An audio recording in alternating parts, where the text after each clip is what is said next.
Hello there, and welcome to Just About Earth, where curiosity slows its breathing, where science wanders gently instead of rushing, and where big ideas are allowed to stretch out and settle quietly, the way thoughts often do just before sleep.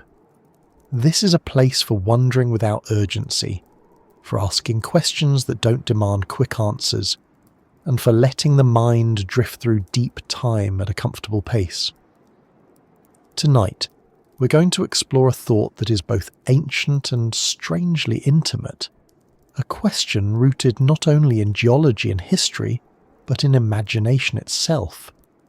Imagine a world before maps needed borders, before oceans cut the earth into familiar shapes, before names like Africa, Europe, or the Americas meant anything at all.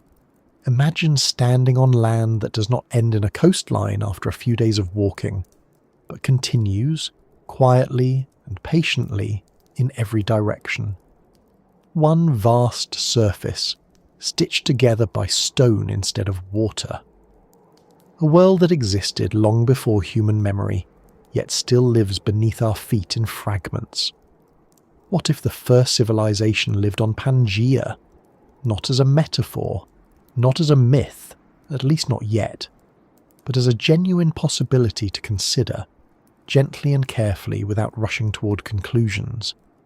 What if the earliest organized human culture, the first shared traditions, the first long memories, took shape on a planet where all the continents were joined as one? A single landmass, a single continuous world. It's an idea that feels almost too large at first, like trying to hold the entire globe in your hands. But tonight, we're not here to prove or disprove it.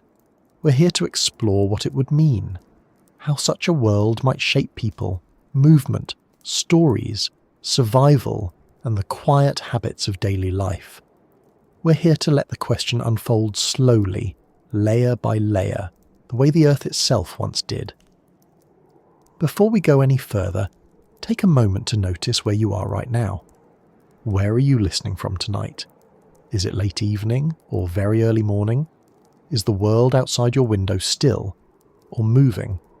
Somewhere on this planet, the sun is rising over land that was once pressed against another continent far away. Somewhere else, it's setting. All of us, separated by oceans now, sharing a moment of attention across drifting ground. If you find this kind of exploration soothing, or if you enjoy letting science and imagination meet in a quieter space, you're always welcome to like the video or subscribe. It helps this small corner of calm reach others who might be looking for something gentle to listen to as the day winds down. But for now, there's nothing you need to do at all. Just listen. Let's begin by grounding ourselves in what Pangea actually was, not as a dramatic supercontinent from textbooks, but as a long-lived phase of Earth's story. Pangea wasn't a brief accident. It existed roughly between 335 and 175 million years ago, forming slowly as earlier landmasses collided and fused together. For tens of millions of years, Earth's land was largely unified, surrounded by a vast global ocean called Panthalassa. From space, if space had eyes back then, the planet would have looked unfamiliar but whole, like a puzzle assembled instead of scattered. Now, it's important to say something clearly and early. Modern humans did not exist during the time of Pangea. Anatomically, modern Homo sapiens appeared only about 300,000 years ago, long after the supercontinent had broken apart. Dinosaurs roamed Pangea. Early mammals lived in its shadows. Forests, deserts, and inland seas came and went. But humans, as we know them, arrived much later. So why ask this question at all? Because Earth's surface has memory. Because continents drift slowly, but not so slowly that nothing remains connected. Because fragments of Pangea persisted long after its official breakup. Land bridges formed and vanished. Climate patterns lingered. Geological structures carried echoes of older arrangements. And because early human civilization itself is still full of unanswered questions, gaps, and silences where stories should be. The earliest known civilizations, places like Mesopotamia, the Indus Valley, early China, and ancient Egypt appear suddenly in the archaeological record. Already complex, already skilled at agriculture, architecture, astronomy, and social organisation. This doesn't mean they appeared out of nowhere, but it does suggest long periods of development that we only partially understand. So the question becomes softer, more nuanced. What if the roots of civilization, not cities or writing yet, but shared behaviours, traditions, and ways of organising life, began in a world less divided than ours? A world where land travel did not stop at shorelines, where migration followed rivers and plains without interruption, where cultural ideas could spread not by boats, but by footsteps. Imagine early humans, or even pre-human ancestors, living on a planet where movement across vast distances was possible, without ever seeing an ocean. Not easy, certainly, but continuous. Generations could move slowly across thousands of kilometres, never crossing water wider than a river, never facing the psychological barrier of an endless horizon of waves. In such a world, isolation would mean something different. Cultures would still diverge, climates would still vary, but the idea of being cut off entirely would be rarer. Knowledge could diffuse gradually. Technologies, once discovered, might travel farther before being lost. Myths could evolve while still sharing common roots across immense distances. This isn't to say such a civilization existed exactly as imagined, with cities spanning the supercontinent. Rather, it's to ask how Earth's physical layout shapes human possibility. Geography is not just background scenery. It is an active participant in history. Mountains channel movement. Rivers invite settlement. Oceans divide stories.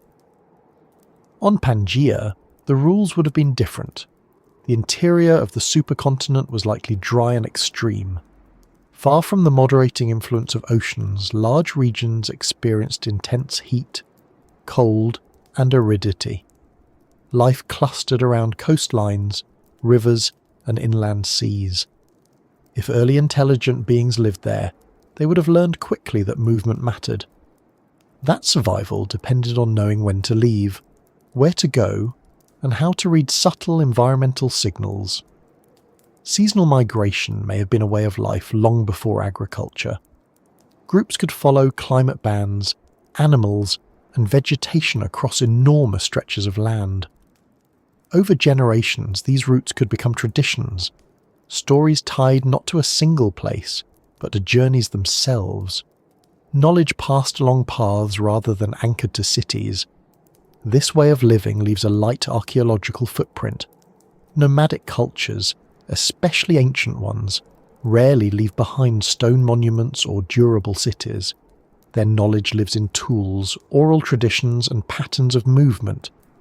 When continents later drift apart, those patterns would fracture. Stories once connected would diverge. Technologies would adapt to new constraints. Shared origins would fade into myth. It's worth noticing how many ancient cultures separated today by oceans share strikingly similar themes. Flood stories, sky deities, serpents, dragons, world trees, sacred mountains. These similarities are often explained by shared human psychology or independent invention. But geography also matters. When land is continuous, stories can travel with people. Even language itself is shaped by movement. Linguistic families spread across continents in ways that suggest long, slow diffusion rather than sudden leaps. A unified landmass would encourage this, dialects shifting gradually over distance instead of branching sharply at coastlines. As Pangaea began to break apart, starting with rifts that widened into seas, these slow gradients would snap. Populations once connected by land would find themselves separated by water. Over time, boats would bridge some gaps, but not all. Isolation would increase. Cultures would crystallize into distinct identities. Technologies would diverge. The memory of shared origins would blur. From this perspective, the breakup of Pangea is not just a geological event. It's a narrative turning point. The moment when humanity's potential paths became narrower, more local, more fragmented. Not worse, just different. Consider how differently history unfolds on islands versus continents. Isolation breeds uniqueness, but also vulnerability. Connected land breeds exchange, but also competition. A supercontinent tilts the balance toward continuity, toward long arcs of cultural inheritance rather than sharp breaks. It's also possible that early hominins experienced the last echoes of a more connected world. While Pangea itself was gone, remnants like Gondwana and Laurasia lingered. Land bridges like Beringia connected continents during ice ages. Lower sea levels revealed pathways now drowned. Even in relatively recent times, the world was more walkable than it is today. From that angle, the idea of a first civilization on Pangea becomes less about dates and more about mindset. Civilization as a process rather than a place. A slow accumulation of shared habits, mutual learning, and adaptive knowledge developed in a world that encouraged movement rather than confinement. As continents drifted and seas rose, those habits would have been forced to change. Agriculture would emerge as movement became harder. Permanent settlements would become more valuable. Writing would arise to store knowledge no longer easily exchanged in person. Borders, in a sense, would begin as coastlines. So when we ask what if the first civilization lived on Pangea, we're also asking something quieter. What kind of beings are we when the world is open? How do we behave when there are fewer barriers between us? What do we remember and what do we lose when the ground itself decides to move on? Long before coastlines learned how to curve away from one another, before oceans practiced the art of separation, the land existed in a very different mood. Not dramatic, not restless, not yet fragmented into familiar shapes, but settled into a long, quiet arrangement that lasted far longer than any human era ever could. When all lands were one, the earth was not rushing anywhere. It was simply being itself, slowly, patiently, under skies that did not yet know the outlines of future continents. Pangea was not a single moment frozen in time. It was a phase, a condition, a long chapter in Earth's deep story where land touched land everywhere it could. Mountains rose where plates collided, vast plains stretched across interior regions, and coastlines wrapped around the outer edge like a single continuous rim. If you could walk across it, you would not cross borders or oceans. You would cross climates, elevations and ecosystems, but always on foot, always on stone that remembered being connected. This matters because stillness changes things. A world that stays arranged for millions of years allows patterns to deepen. Rivers carve more decisively.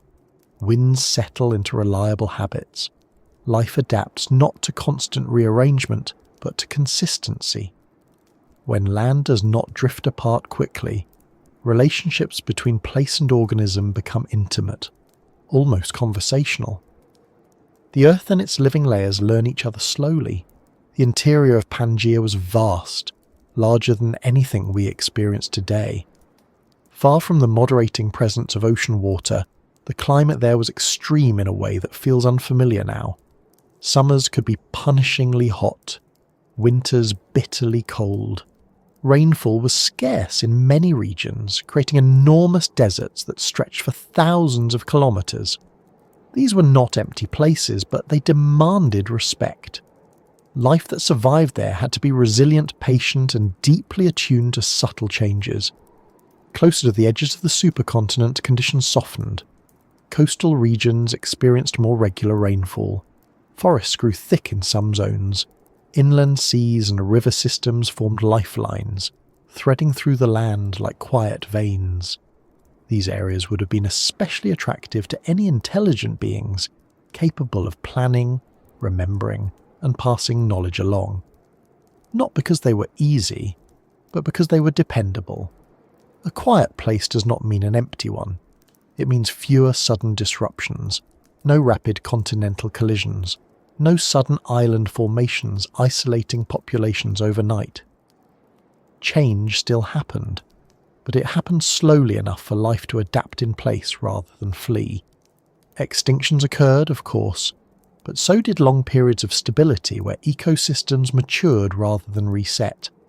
If we imagine early hominins, or even hypothetical precursors to humanity, living in such a world, their experience of Earth would be very different from ours, not smaller but larger in a continuous way. Distance would not be defined by shorelines but by effort and memory. A journey would not end because land stopped, but because food did, or water did, or the climate shifted beyond tolerance. This kind of world favours long-distance familiarity. Over generations, routes become known, valleys become remembered, mountains become landmarks not just geographically, but culturally. Stories would likely grow outward rather than inward. Instead of myths anchored to a single sacred place, narratives might follow paths, migrations, seasonal circuits. Meaning would travel. The quietness of such a land is also geological. Without frequent rearrangement, rocks record long histories. Layers accumulate patiently. Fossils settle into deep, orderly archives. From our modern perspective, this makes Pangea one of the clearest windows into Earth's biological past. It is a place where cause and effect had time to leave legible traces. That same legibility would apply to living cultures. Skills could be refined rather than reinvented repeatedly. Toolmaking traditions might persist with gradual improvements instead of abrupt regional divergence.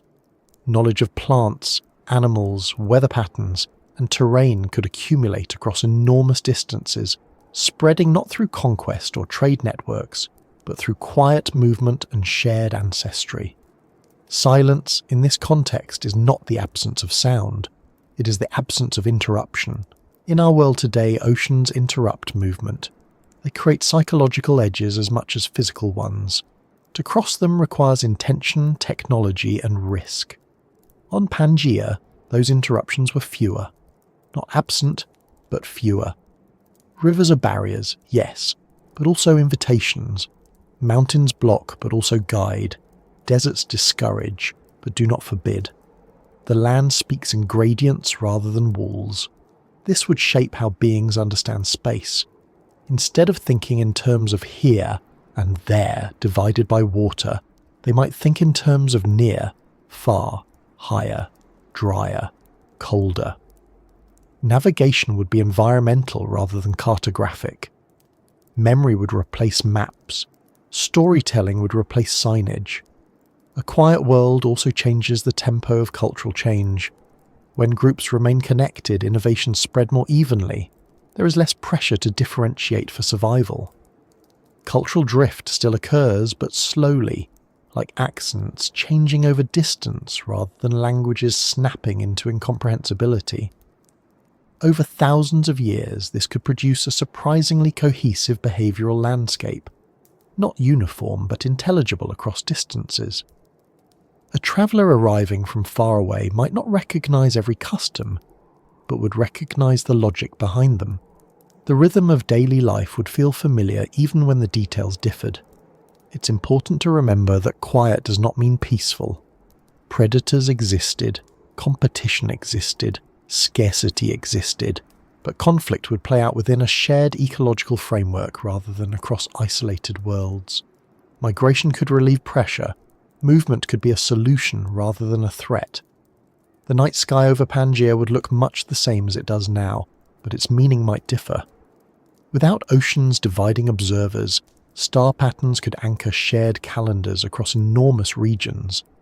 Seasonal cycles tied to celestial movements could synchronize behaviors across the land.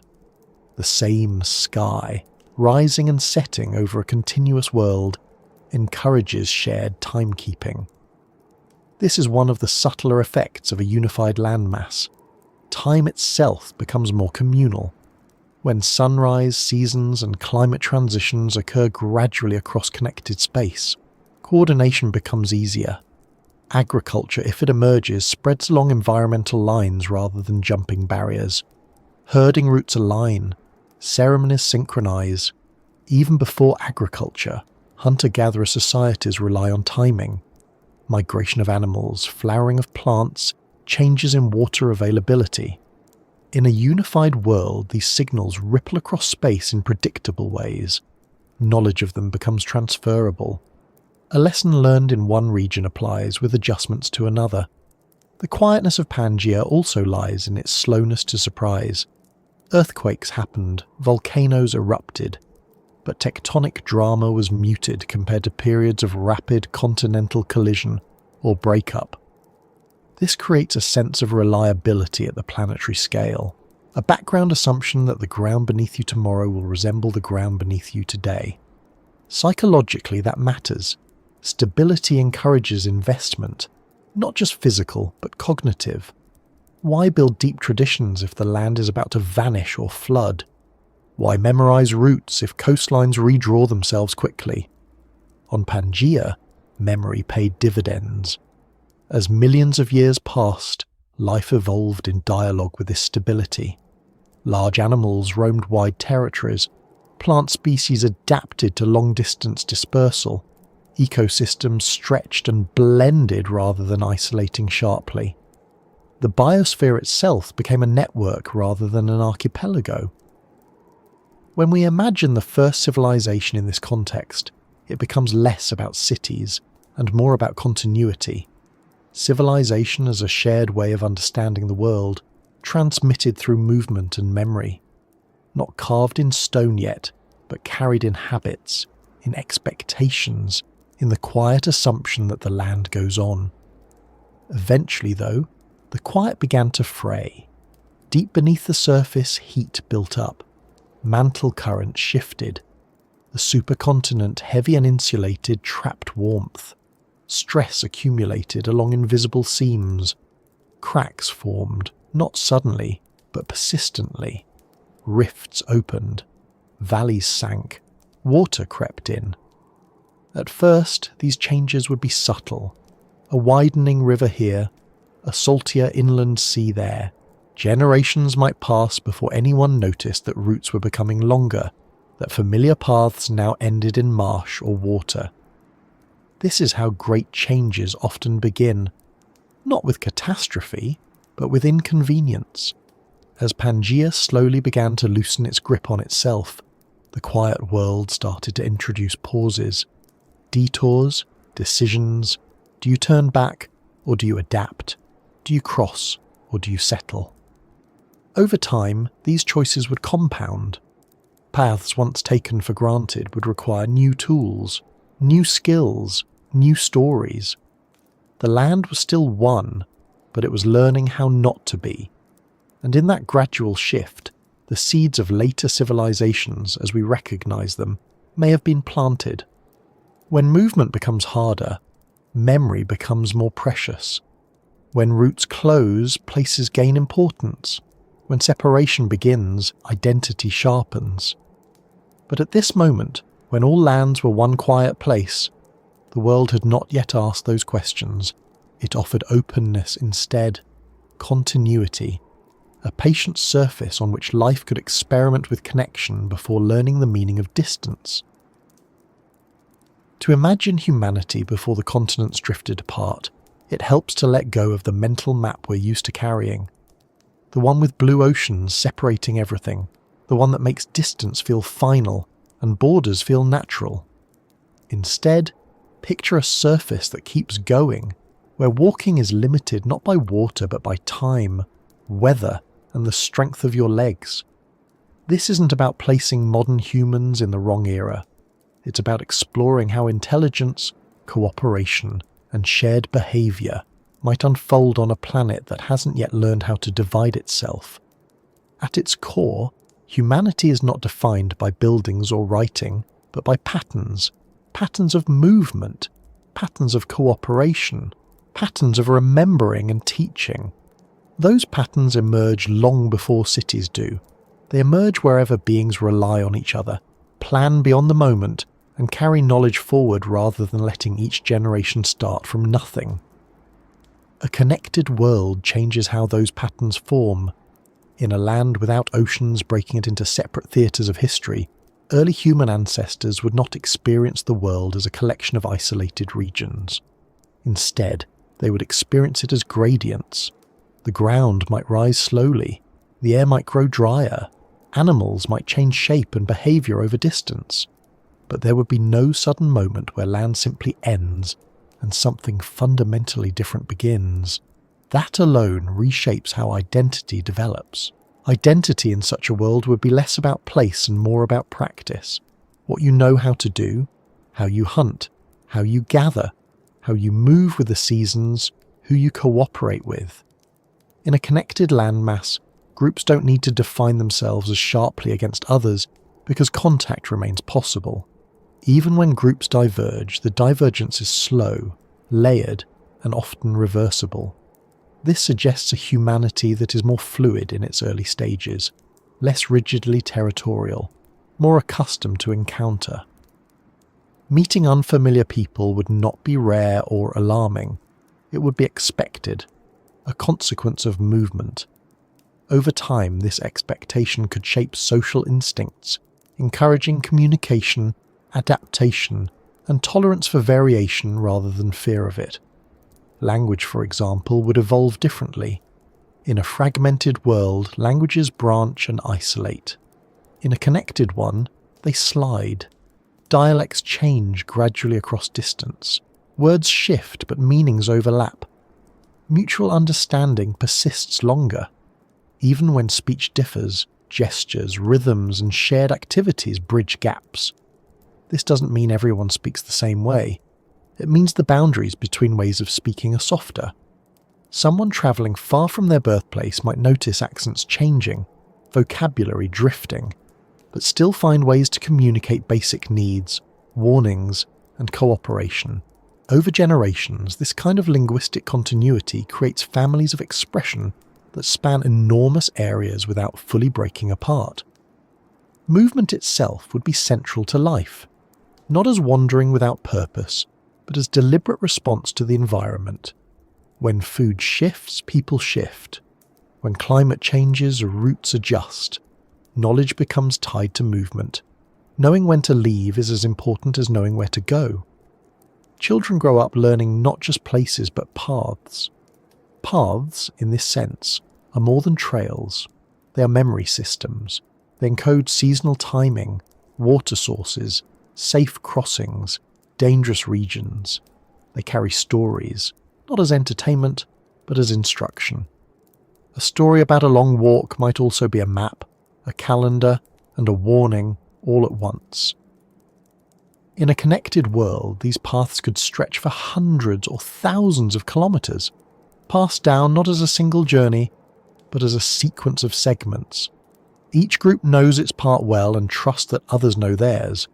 Cooperation doesn't require a central authority. It requires continuity. This is where the idea of early civilization becomes less about monuments and more about shared expectation. Civilization as the assumption that knowledge will be preserved, that skills matter beyond one lifetime, that teaching is worth the effort, that cooperation extends beyond immediate kin. Such assumptions don't require cities. They require stability and connection.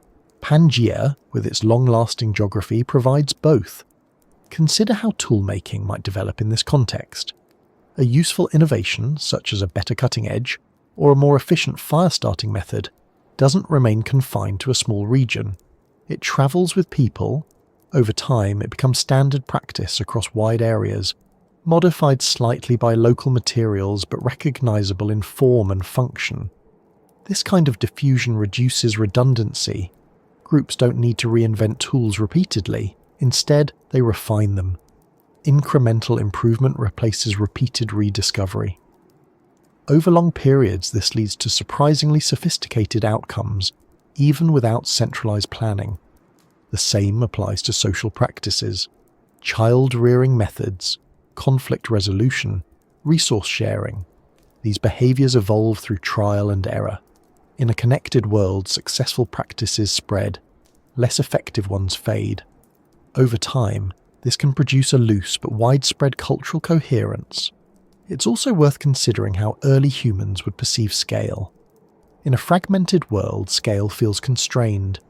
There is only so far you can go before water intervenes. In a connected one, scale is experiential. You don't know how far the land goes until you've walked it, or heard about it from others.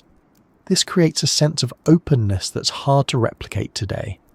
The world feels large, but not closed. There is always somewhere else. Always another valley, another plain, another group living slightly differently. Curiosity becomes adaptive.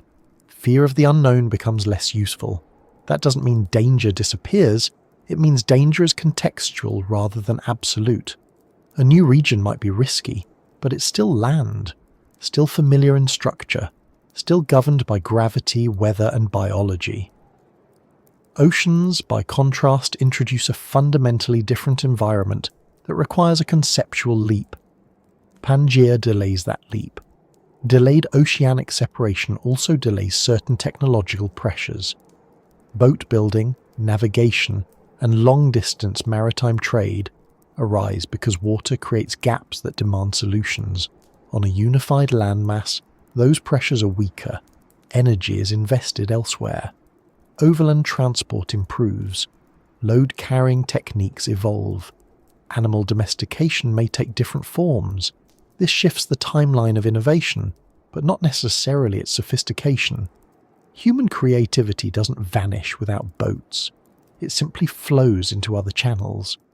Perhaps architecture emerges later, while environmental knowledge deepens earlier. Perhaps astronomy becomes more important than navigation, because the sky is the most consistent reference across vast land. A shared sky over a connected world invites shared stories. Constellations observed from one region are visible from others, with gradual shifts. Star-based calendars become communal. Seasonal rituals align over wide distances.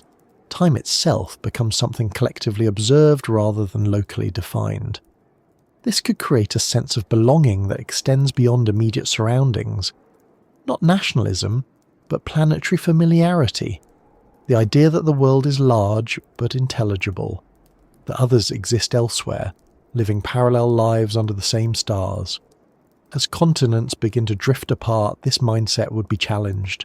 Routes would break, familiar paths would end at water, communication would slow, practices once shared would begin to diverge. Over generations, identities would sharpen, languages would branch, technologies would adapt to isolation. But before that happens, humanity, or at least humanity's ancestors, would experience a long period of openness, a phase where connection is the default rather than the exception, where difference exists, but separation does not yet dominate. This raises an interesting possibility. Some of the behaviours we consider uniquely human, such as empathy for strangers, curiosity about others, and the ability to cooperate across groups, may be easier to cultivate in such a world. When strangers are a regular part of life, social intelligence becomes essential. Trust, of course, would still be cautious, but it would be practiced. Negotiation, signalling, and shared ritual would evolve not as luxuries but as survival tools. These are the foundations of later civilization, laid long before permanent settlements. Even conflict would look different. On a connected landmass, retreat is possible.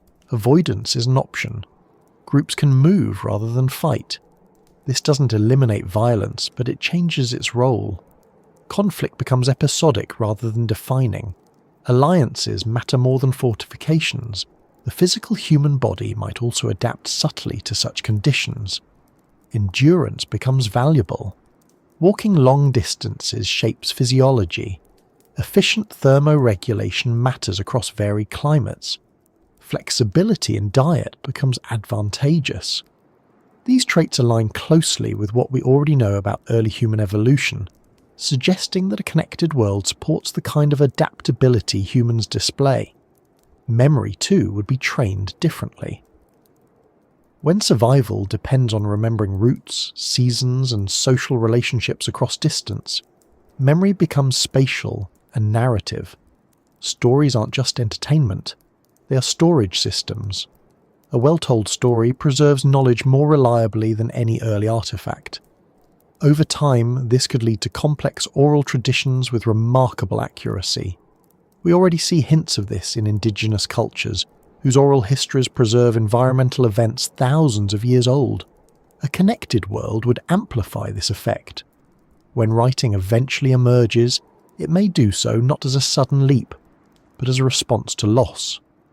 As roots break and communities separate, memory becomes fragile.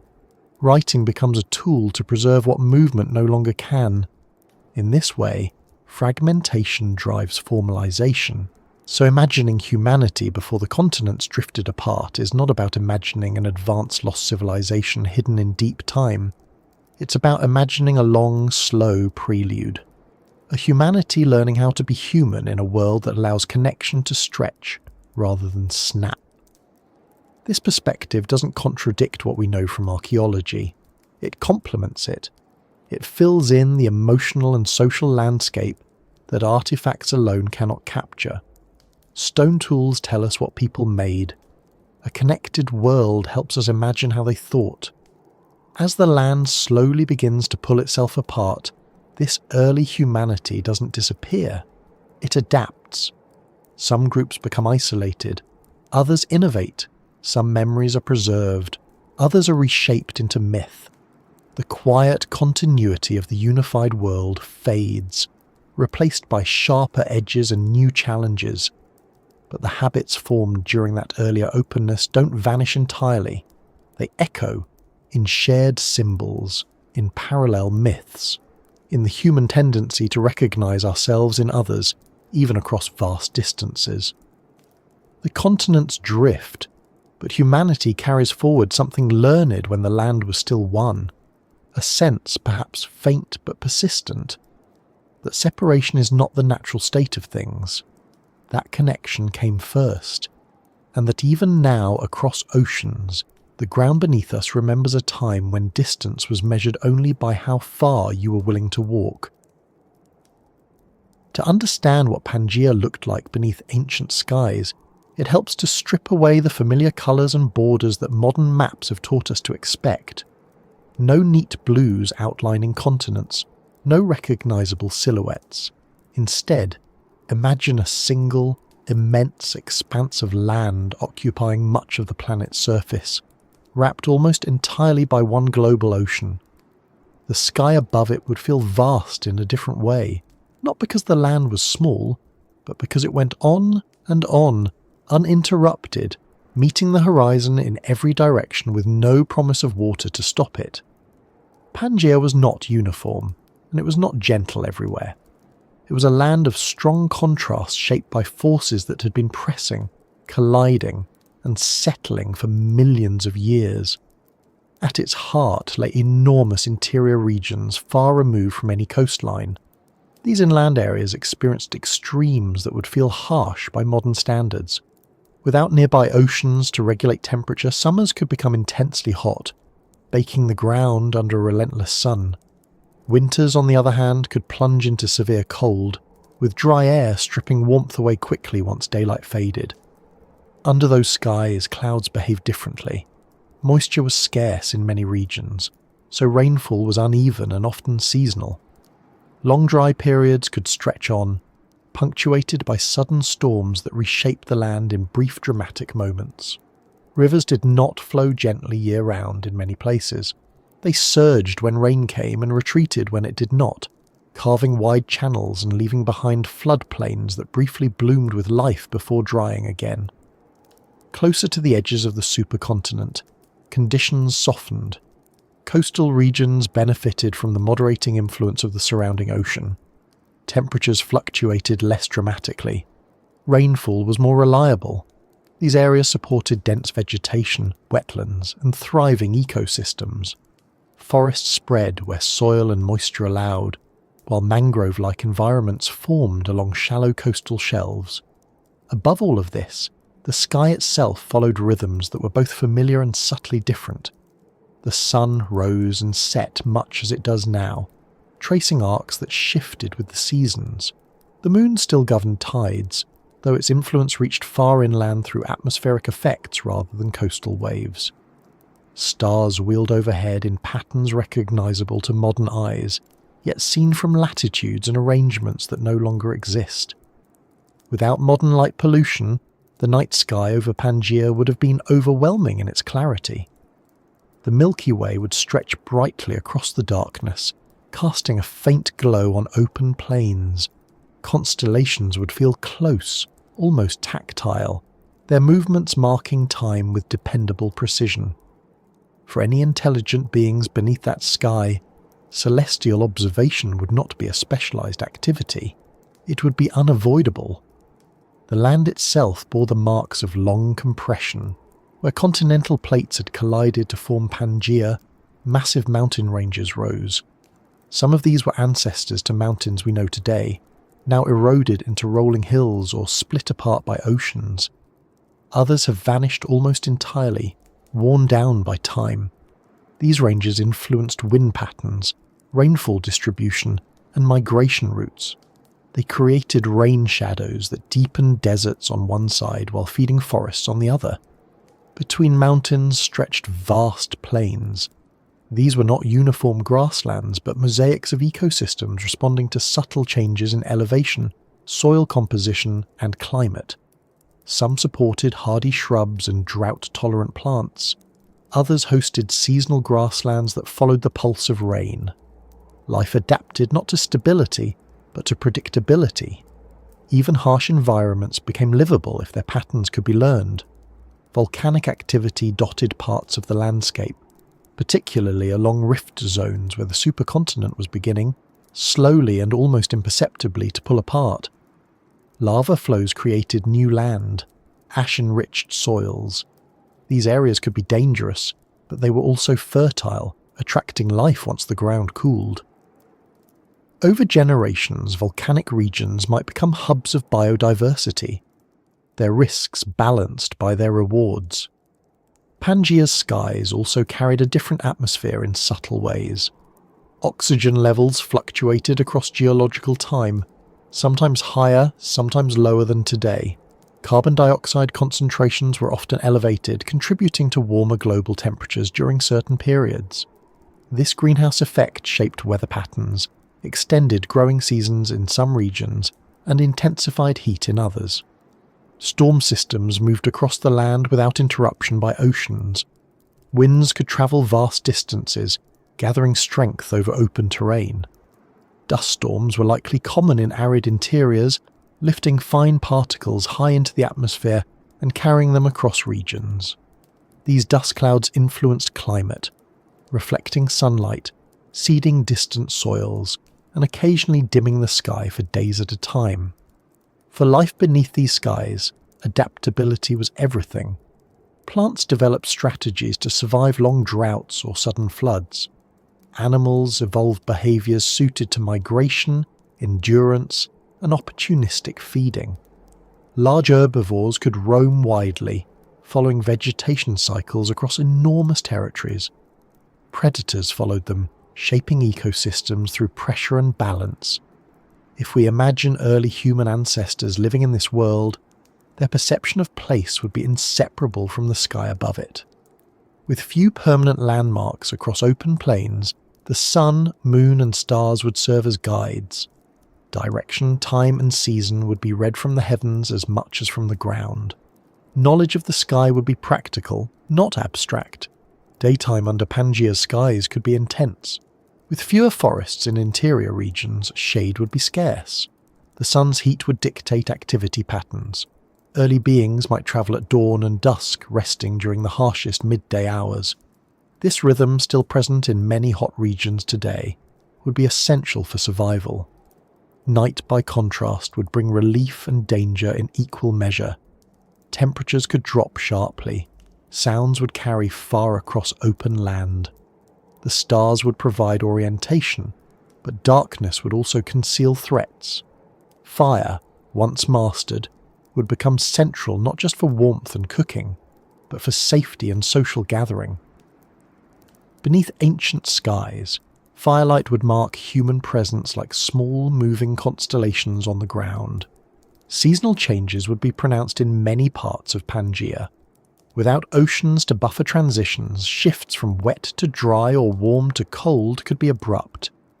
Knowledge of these cycles would be vital: when to move, when to stay, when to store resources, when to prepare for scarcity. This necessity would encourage observation, watching clouds, tracking wind direction, noticing subtle changes in animal behaviour. Over time, these observations would accumulate into shared understanding. Weather lore would not be superstition. It would be experience encoded into memory and story. The scale of the land also affects sound and silence. In open regions, sound travels far. A call, a tool striking stone, even footsteps can carry across surprising distances. This influences communication and caution. It also shapes how communities space themselves. Too close and resources are strained. Too far and cooperation becomes harder. Beneath ancient skies, the horizon itself would be a constant companion. Always visible, always distant. The sense of openness could be both comforting and unsettling. There is nowhere to hide from the weather. No easy refuge from change. The sky is always present, watching, responding, influencing. Cloud formations over Pangea would stretch across entire regions, not broken by coastlines. A storm seen far away might arrive days later, predictable in its movement. This gives time to prepare, to move, to adjust plans. Again, predictability matters more than gentleness. It's also important to consider colour, not just the blue of the sky, but the tones of the land beneath it. Dust, minerals, vegetation, and light interact differently depending on latitude and atmosphere. Some regions would glow red or ochre under the sun. Others would appear pale, almost white, reflecting heat. Forested zones would deepen into dark greens and browns, shadows pooling beneath dense canopies. Sunrise and sunset across such a continuous landmass would feel expansive. The sun would climb and fall across uninterrupted horizons, its light travelling over thousands of kilometres of connected terrain. Twilight could linger, colours stretching and blending as dust and moisture filtered the light. For beings capable of reflection, these skies would invite interpretation, not abstract philosophy, but practical meaning. The sky tells you when to move, when to rest, when to prepare. It becomes a partner in daily life. As Pangea aged, its skies subtly changed. Rifts opened, allowing moisture to penetrate farther inland. New seas formed, altering weather patterns. Winds shifted. Rain fell in places long dry. These changes would not be sudden, but over generations they would reshape familiar landscapes. For any populations living through these transitions, memory would stretch across different worlds. Elders might recall drier times. Younger generations might take new lakes for granted. Stories would encode these shifts, blending observation with meaning. Eventually the land beneath those ancient skies would begin to separate in earnest. Water would claim old paths. Horizons would shorten. The sky would remain continuous, but the ground would not. Navigation would change. Movement would slow. Some groups would find themselves on narrowing peninsulas, others on widening plains. But before that fragmentation fully took hold, Pangea beneath ancient skies offered something rare. A planet where the surface invited connection, where the sky watched over a land that was still whole, where life learned to adapt not to separation, but to continuity. That world no longer exists in that form, but its influence persists, in the way continents still mirror each other across oceans, in the way human beings look up at the same stars from different shores, and in the deep, quiet sense that the Earth once allowed its inhabitants to know it as a single place beneath a single, unbroken sky, long before the land decided to drift and teach us what distance really means. The question of whether early humans could have walked the world end-to-end sounds at first like a poetic exaggeration, a romantic image of endless wandering across a boundless land. But when you slow the idea down and examine it carefully, it becomes less fanciful and more practical than it seems. Not because anyone set out with the intention of crossing the entire planet, but because walking, over enough time and enough generations, is a remarkably powerful way to move through space. Early humans did not experience distance the way we do now. There were no fixed endpoints called continents, no mental barriers labelled ocean. Movement was not framed as travel for its own sake, but as response. Follow the animals, follow the seasons, follow the water.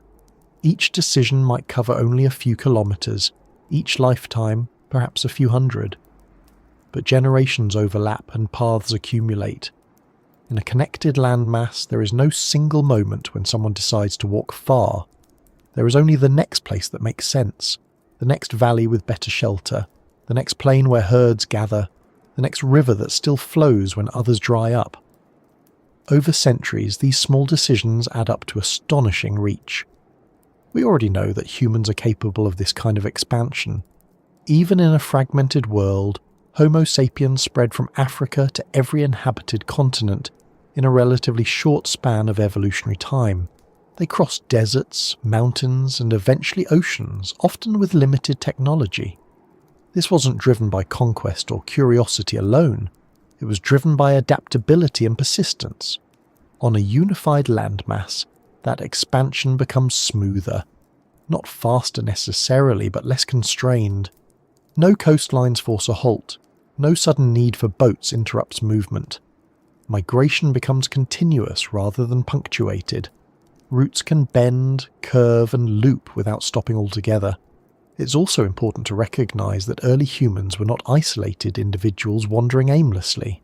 They moved in groups, families, bands, extended kin networks. These groups carried children, elders, tools, and knowledge. Movement was social, not solitary. Decisions were shared. Memory was collective. When one group moved into a new area, it did not necessarily replace those already there. Sometimes it joined them. Sometimes it merged. Sometimes it learned and moved on. This creates layers of presence rather than clean lines of succession. Over time, these layers can stretch across immense distances without erasing continuity. Walking the world end to end does not mean one person doing it in one lifetime. It means that the world is walkable in principle, that there is no absolute edge that stops the process. The end becomes conceptual rather than physical. In a Pangaean world, the largest obstacles would not be oceans but climate zones, deserts, mountain ranges, extreme cold or heat. But even these are not absolute barriers. They are filters. Some groups pass through slowly, others go around, others adapt and remain. Consider deserts. Today, they feel like empty voids. But deserts have always had edges, seasonal resources and pathways. Early humans learned to navigate them using stars, landforms and memory. They timed their movements carefully. They carried water. They followed animal trails. Deserts slow movement, but they do not forbid it. Mountain ranges function similarly. They funnel movement into passes. They create rain shadows. They demand effort. But they also provide resources, shelter, and vantage points. Humans have crossed mountains repeatedly throughout history, often with surprisingly minimal equipment. Cold regions pose their own challenges, yet humans adapted to them as well, developing clothing, shelters, and social strategies to survive long winters. Even before advanced tools, cooperation and shared knowledge made cold survivable. On a unified landmass, these environments would exist in long bands rather than isolated pockets. Movement through them would be gradual. Groups would adjust over generations. Children born in cooler regions would grow up adapted to them. Knowledge would refine slowly, rather than through abrupt exposure. This gradualism is key. Sudden transitions are dangerous. Slow transitions are learnable. Walking the world end to end also implies a kind of cognitive map that extends beyond immediate surroundings. Early humans likely held mental models of the land that were relational rather than absolute. Not north and south in a modern sense. But beyond the big river, past the dry plains, where the ground rises and the air cools, these maps were embedded in stories about ancestors who came from elsewhere, about places visited long ago, about routes taken during times of hardship. Over time, these narratives created a sense of continuity across space. In a connected world, those stories could travel along with people. A tale told in one region might have echoes thousands of kilometres away, not because it was broadcast, but because it walked there, carried by generations of movement and retelling. The physical act of walking also shapes perception. When you move through land at human speed, you notice details that disappear when travel becomes rapid. Changes in soil texture, shifts in vegetation, the behaviour of animals, subtle gradients of temperature and humidity. These details matter for survival, but they also build familiarity. The land stops feeling abstract. It becomes legible. This legibility supports long-distance movement because the world feels navigable rather than unknown. Fear diminishes when patterns repeat, even if the specifics differ. A forest in one region may not be identical to a forest elsewhere, but its logic is recognizable. Trees offer shade, animals behave in certain ways, water collects in similar places. This familiarity allows humans to extrapolate, to apply known strategies to new environments, to experiment cautiously rather than retreat immediately. It's also worth considering time depth. When we ask whether early humans could have walked the world end to end, we often compress time unconsciously. We imagine a single wave of movement, but the reality is more like a slow tide. Groups move forward, some stop, some turn back, some split, some die out, some merge. The overall trend can still be expansive even if individual trajectories are complex. Over tens of thousands of years, even modest average movement leads to enormous range. A group that relocates only a few kilometres every generation can cover continents without ever experiencing itself as migrating. From within that process, life feels stable. Camps are set up, children are born, elders die. Only in hindsight does the arc become visible. In a Pangaean context, that arc has room to unfold fully. There is no forced pause where land runs out. The only limits are ecological. An ecology, while demanding, is dynamic. Another factor often overlooked is return. Walking the world end to end does not require one-directional expansion. Groups can and do return along familiar routes. Knowledge flows both ways. Innovations spread backward as well as forward. This bidirectional movement reinforces continuity. It prevents total divergence. Even when groups are separated by distance, intermittent contact renews shared practices. This is harder to maintain once oceans intervene. Water creates asymmetry. Crossing it requires specialized effort. Contact becomes sporadic. Knowledge transmission slows. Divergence accelerates. So in a connected landmass, walking the world is not just possible, it is structurally encouraged. There is also the question of motivation. Why would early humans keep moving rather than settle permanently? The answer is that settlement itself is often a response to constraint.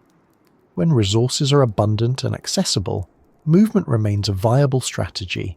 It reduces pressure on local ecosystems. It spreads risk. Permanent settlement becomes advantageous when movement is restricted, when fertile land is limited, when predictable resources can be controlled.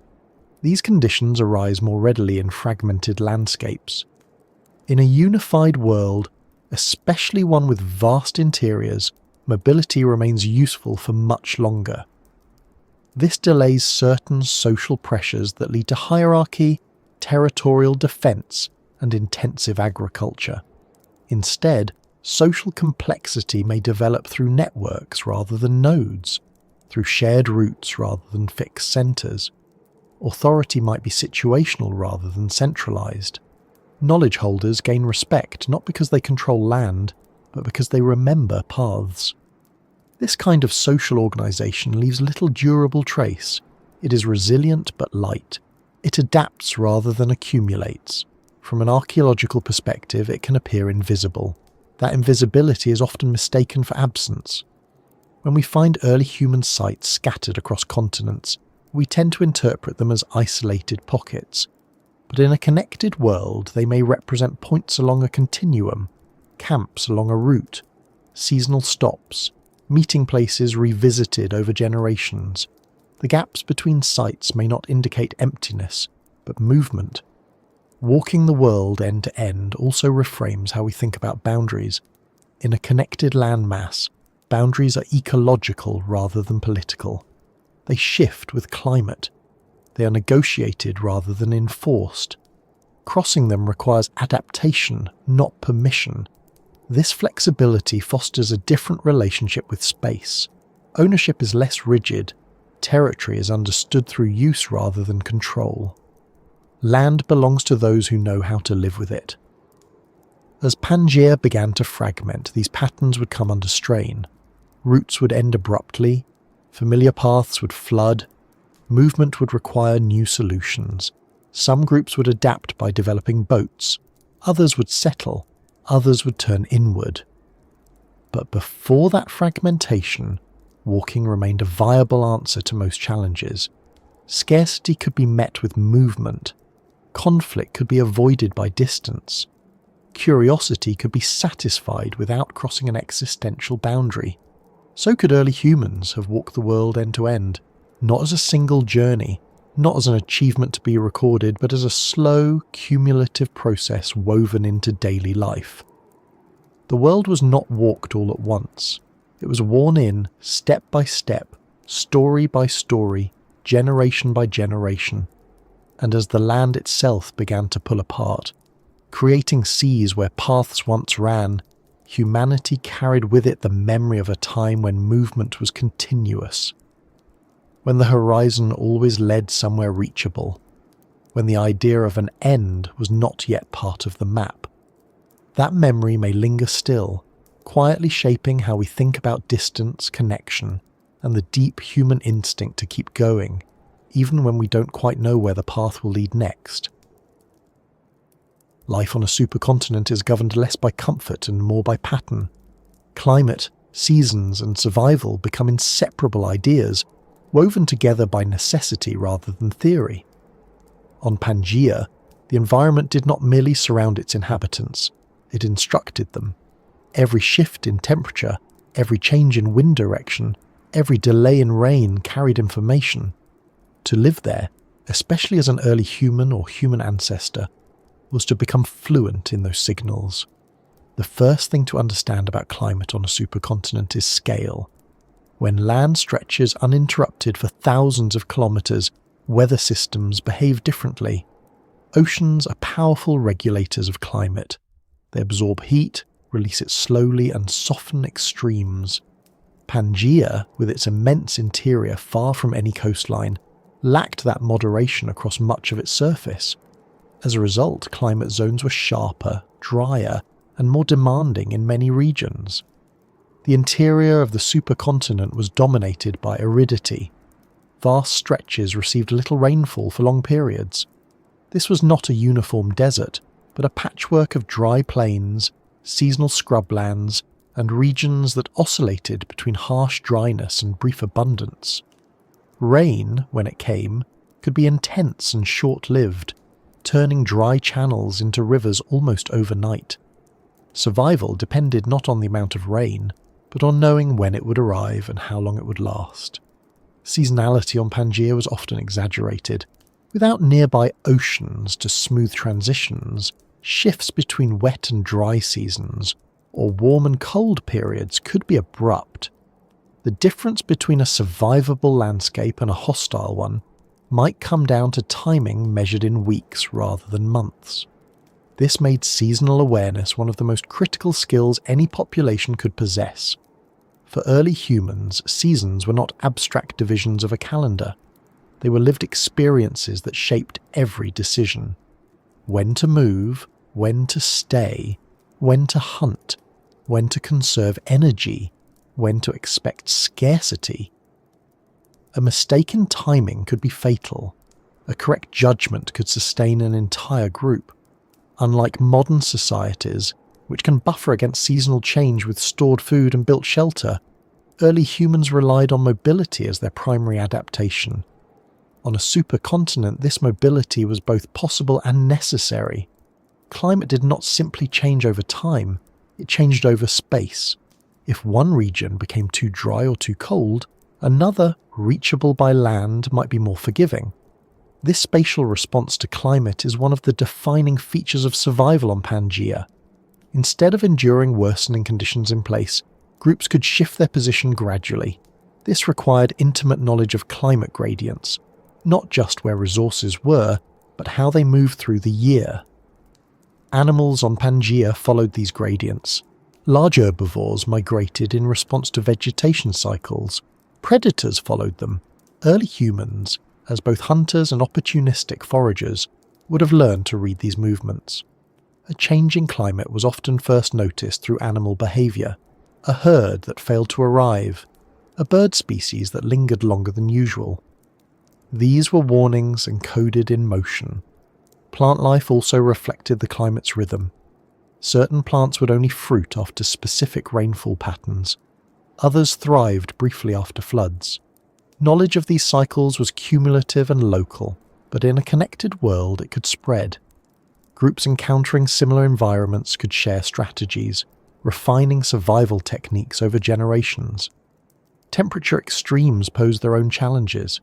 In interior regions, daytime heat could be intense, while nights cooled rapidly. This wide thermal range demanded behavioral adaptation. Activity would cluster in cooler hours. Shelter design, even if temporary, would aim to moderate temperature swings. Fire would be used strategically, not just for warmth, but for regulating comfort and safety. Cold seasons, where they occurred, required different strategies. Clothing, constructed from animal hides or plant fibres, became essential. Social cooperation intensified during harsher periods, as shared shelter and pooled resources improved survival odds. Climate pressure tends to encourage social cohesion, and on Pangea, those pressures were frequent. Wind patterns across the supercontinent were also significant. With few oceanic interruptions, winds could travel long distances, shaping regional climates. Monsoon-like systems developed in some areas, driven by seasonal heating of the landmass. These systems brought predictable rains to certain regions and long dry spells to others. Predictability, even when harsh, is preferable to randomness. It allows planning. Early humans would not have understood monsoons in scientific terms, but they would have understood their effects. They would know when the air smelled different, when clouds gathered in a certain way, when distant thunder meant relief rather than danger. This embodied climate knowledge would be passed down through teaching and story. Survival on a supercontinent also meant dealing with scarcity as a recurring condition rather than an exception. Even in resource-rich regions, abundance was rarely permanent. Dry years came, cold snaps lingered, animal populations fluctuated. Groups that survived were those that treated abundance as temporary and scarcity as expected. This expectation shapes culture. It encourages restraint rather than excess, sharing rather than hoarding, planning rather than consumption. These traits are not moral abstractions, they are practical responses to environmental reality. Food strategies on Pangea would reflect this. Diets would be diverse, flexible, and opportunistic. Reliance on a single resource would be dangerous. Instead, early humans would exploit a wide range of foods, adjusting seasonally. Meat when available, plants when abundant, insects, roots, seeds, and opportunistic scavenging when necessary. Climate also influenced how long groups stayed in one place. Extended residence required stable resources. In regions where climate variability was high, long-term settlement was risky. Movement reduced that risk. This does not mean constant wandering, but cyclical patterns of return. Seasonal rounds, familiar places revisited at predictable times. These cycles create a different relationship with land. Not ownership, but familiarity. Places are known for what they offer at certain times, not controlled permanently. This flexible attachment is well suited to a supercontinent environment where conditions vary widely across space and time. Water availability was perhaps the most critical factor of all. Rivers, lakes, and seasonal waterholes dictated movement more than any other resource. On Pangea, large river systems drained vast areas, but many regions relied on ephemeral sources. Knowing where water would persist longest during dry periods was essential knowledge. This knowledge was often encoded socially. Certain individuals would be recognized as particularly skilled at reading the land. Others would specialize in tracking animals or plants. Division of labor, even in small groups, improves survival under climate stress. Climate also shapes risk. On a supercontinent, extreme weather events could be large in scale. Droughts might affect entire regions. Floods could reshape landscapes. Dust storms could obscure the sky for days. These events tested adaptability and memory. Groups that remembered past disasters could prepare for future ones. Over generations, this leads to cultural memory. Stories about hard years, about places that failed, about routes that saved lives. These stories are not nostalgia, they are survival tools. One important aspect of Pangea's climate is that while it was harsh in many areas, it was also stable over long periods. The supercontinent configuration persisted for tens of millions of years. This allowed long-term adaptation.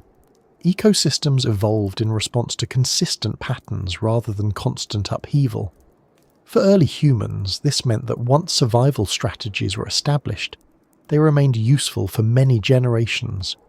Refinement replaced reinvention. Cultural knowledge accumulated rather than being repeatedly lost. As Pangea began to fragment, climate patterns changed. New coastlines formed. Moisture penetrated farther inland. Seasonal rhythms shifted. Regions that were once marginal became habitable. Others dried further. These changes unfolded slowly, but they introduced uncertainty into previously reliable systems. Populations living through this transition would notice subtle shifts first. Rains arriving earlier or later. Rivers changing course, familiar plants struggling. These changes would prompt movement, experimentation, and eventually innovation. In this sense, climate does not just challenge survival, it drives transformation. The pressures imposed by a supercontinent environment may have favoured traits that later defined humanity. Flexibility, cooperation, long-term memory, social learning. The ability to plan across seasons and generations. Survival on Pangea was not about conquering the environment, it was about reading it accurately and responding appropriately. Groups that tried to dominate their surroundings without understanding them would fail. Those that observed, adjusted, and shared knowledge endured. This relationship between climate and survival also influences how time is perceived. On a supercontinent, time is measured less by clocks and more by cycles. The return of rains, the migration of animals, the lengthening of shadows. These markers are reliable and meaningful.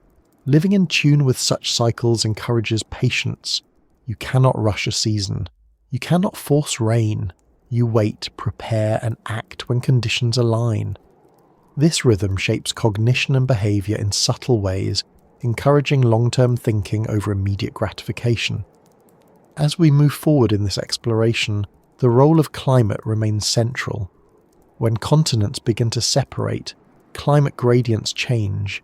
Seasons become more localized. Isolation increases. Survival strategies adapt again, this time under different constraints. But before those changes take hold, survival on a supercontinent is defined by responsiveness rather than resistance. Climate and seasons are not enemies to be defeated. They are signals to be interpreted, teachers that reward attention and punish neglect. In that world, survival is not guaranteed, but it is learnable. The land offers no mercy, but it offers information. And for early humans living on a single, vast surface beneath an open sky, learning to read that information would be the difference between persistence and disappearance, between movement and stagnation, between a fleeting presence and a lasting human story that continues, shaped by climate, carried through seasons and always adjusting to what the Earth decides to do next. When thinking about animals, plants and neighbours of a lost age, it's useful to pause on the word neighbour, not in the modern sense of fences and property lines, but in the older, quieter sense of sharing space, time and resources with other living things. On a supercontinent like Pangea, life did not exist in isolated pockets. It unfolded across a continuous surface, where plants, animals and early humans influenced one another through proximity rather than separation. To survive, there was to be embedded in a living network that extended far beyond any single group. The plant life of Pangea formed the foundation of everything else. Long before humans or even mammals took centre stage, plants had already learned how to handle the supercontinent's extremes. In the interior regions, where rainfall was limited and seasonal, vegetation favoured resilience over abundance. Hardy shrubs, drought-tolerant plants, and deep-rooted species dominated. These plants did not grow quickly, but they endured. Their cycles were tuned to rare rains and brief windows of opportunity. Closer to rivers, lakes, and coastal margins, plant life became richer and more diverse. Floodplains supported grasses and flowering plants that responded rapidly to moisture. Forests emerged where rainfall was more reliable, with towering trees forming dense canopies and shaded understories. These forests were not uniform. They varied with latitude, elevation and soil chemistry, creating a mosaic rather than a single green belt. Plants were not passive background features. They shaped animal movement and behaviour. Grazers followed seasonal growth. Browsers targeted specific shrubs or trees. Seed dispersal depended on animals moving across large distances, carrying plant genetics far from their origin. On a unified landmass, this dispersal could be immense, allowing plant species to spread gradually across entire regions. For early humans, plants were neighbours in the most literal sense. They provided food, medicine, materials, and signals. Knowledge of plants was not optional. It was survival. Which roots could be eaten safely? Which leaves soothed wounds? Which trees burned slowly or produced smoke that repelled insects? This knowledge accumulated over generations and was shared through teaching and imitation. Because the land was connected, similar plant species appeared across wide areas, with variations rather than sharp breaks. This continuity allowed knowledge to travel. A plant recognised in one region might have a close cousin elsewhere, behaving similarly enough to be useful. Trial and error still mattered, but familiarity reduced risk. Animal life on Pangea was equally shaped by scale. Large herbivores roamed vast territories, their migrations driven by vegetation cycles rather than borders. These animals were not confined by oceans or narrow corridors. Their ranges overlapped and shifted over time, responding to climate and resource availability. Predators followed these movements, creating dynamic ecosystems that balanced growth and consumption. Apex predators exerted pressure that shaped prey behaviour. Smaller predators adapted to niches created by larger ones. Scavengers cleaned up remains, recycling nutrients back into the system. For early humans, animals were both resources and competitors. Large herbivores provided meat, hides, bones, and sinew. Smaller animals offered more reliable, if less dramatic, sources of protein. Insects, birds, and fish supplemented diets where available. Hunting strategies evolved in response to animal behaviour rather than fixed locations. In a connected world, hunting knowledge spread along with people. Successful techniques were observed, copied, and refined. Group hunting, persistence tracking, ambush strategies, and the use of landscape features all developed through close observation of animal movement. Humans did not dominate animals outright. They negotiated with them through understanding. This negotiation extended beyond hunting. Predators that threatened humans were also neighbours to be avoided or respected. Knowledge of where dangerous animals lived, when they were active, and how to deter them was critical. Fire played a major role here, altering animal behaviour and creating safe spaces without eliminating wildlife entirely. The animals of this lost age were not static. Species evolved, migrated, and sometimes vanished. Extinction was part of the system long before humans played a significant role in it. Climate shifts, volcanic events, and ecological competition all contributed. Early humans lived among these changes, adapting alongside them. Plants and animals were not the only neighbours, of course. Other human groups shared the land. On a supercontinent, encounters between groups were inevitable. Some groups were closely related, others less so. Some shared languages or customs, others differed significantly. But separation was rarely absolute. These encounters could be cooperative, cautious, or hostile, depending on circumstances. Resource abundance encouraged sharing or trade. Scarcity increased tension. But because movement was possible, conflict did not always lead to domination or annihilation. Groups could avoid one another, shift routes, or merge temporarily. Cultural exchange in such a setting would be gradual and uneven. Tools, techniques, and stories moved with people. A group encountering a new neighbour might adopt certain practices while retaining others. Over time, this blending created cultural gradients rather than sharp boundaries. This blending is important when considering the idea of a lost age. It suggests that early human culture was not composed of isolated traditions that later converged, but of interconnected practices that slowly diverged as geography changed. On Pangaea, convergence came first. Plants and animals played roles in this cultural exchange as well. A useful plant learned in one region might be carried as seed or memory to another. A hunting strategy developed for one species might be adapted for another elsewhere. The environment itself acted as a medium of communication. Domestication, when it eventually emerged, would be influenced by this continuity. Animals suitable for domestication often have wide ranges and adaptable behaviours. In a connected world, humans could encounter and experiment with such species across different environments, refining their relationships over time. Even before domestication, long-term familiarity with certain animals could lead to mutual tolerance. Scavenging species might follow human camps. Humans might rely on animal behaviour as indicators of danger or opportunity. These relationships are subtle, but they shape survival. The same applies to plants. Certain plants might thrive near human activity, benefiting from disturbed soil or discarded seeds. Humans would notice these patterns, even if unconsciously, and begin to favour them. Over time, these interactions could set the stage for later agriculture. In a supercontinent context, these processes unfold slowly but broadly. Agriculture does not need to emerge everywhere at once. It can appear in one region and spread gradually along connected routes. Knowledge of planting, harvesting, and storage moves with people rather than being reinvented independently. The neighbours of this lost age also include microorganisms, though they were unseen. Pathogens, parasites, and symbiotic microbes shaped health and survival.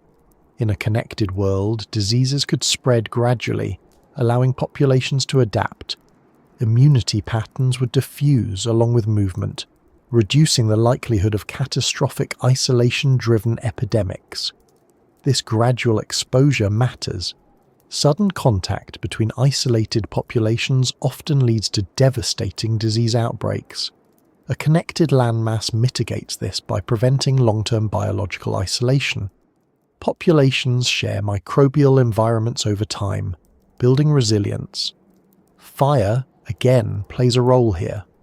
Controlled burning alters plant communities, reduces parasite loads, and influences animal behaviour. Fire management may have been one of the earliest forms of environmental modification practiced widely by humans. On Pangea, fire use could spread across vast regions, shaping ecosystems in similar ways. The result is a landscape that is partly natural and partly influenced by human presence, even long before cities or farms. This influence is light, dispersed, and reversible. It does not dominate the land, but it leaves traces. From the perspective of deep time, these traces are subtle. They may not leave clear archaeological markers, but they exist in altered vegetation patterns, animal distributions, and long-standing fire regimes. The land remembers interaction even when artifacts do not survive. As the continents begin to drift apart, these networks of interaction start to fragment. Plant species become isolated. Animal migrations are interrupted. Human groups lose contact. Over time, neighbours become strangers. Shared practices diverge. Familiar species vanish from certain regions. But before that fragmentation, life on Pangea is characterised by proximity. Plants, animals, and humans exist in ongoing relationship. Survival depends on attention, respect, and adaptability rather than dominance. This relational way of living shapes cognition.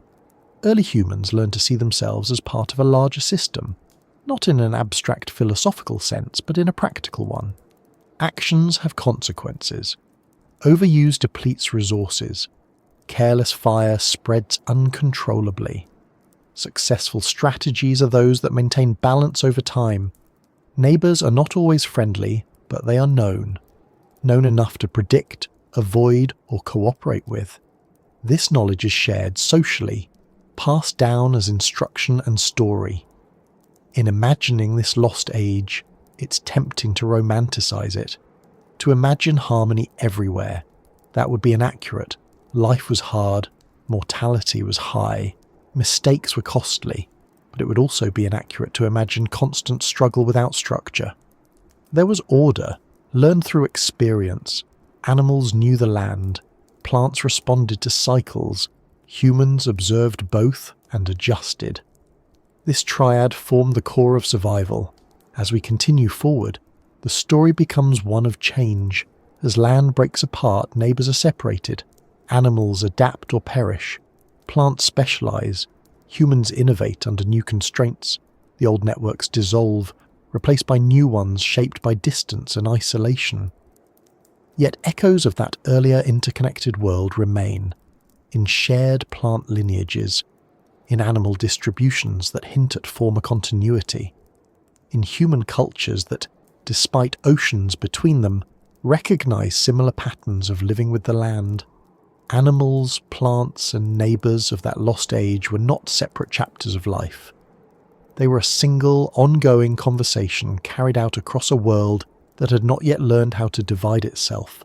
A conversation that continues, reshaped but unbroken, every time living beings share space, respond to seasons, and adapt together beneath a sky that once watched over a single, continuous land.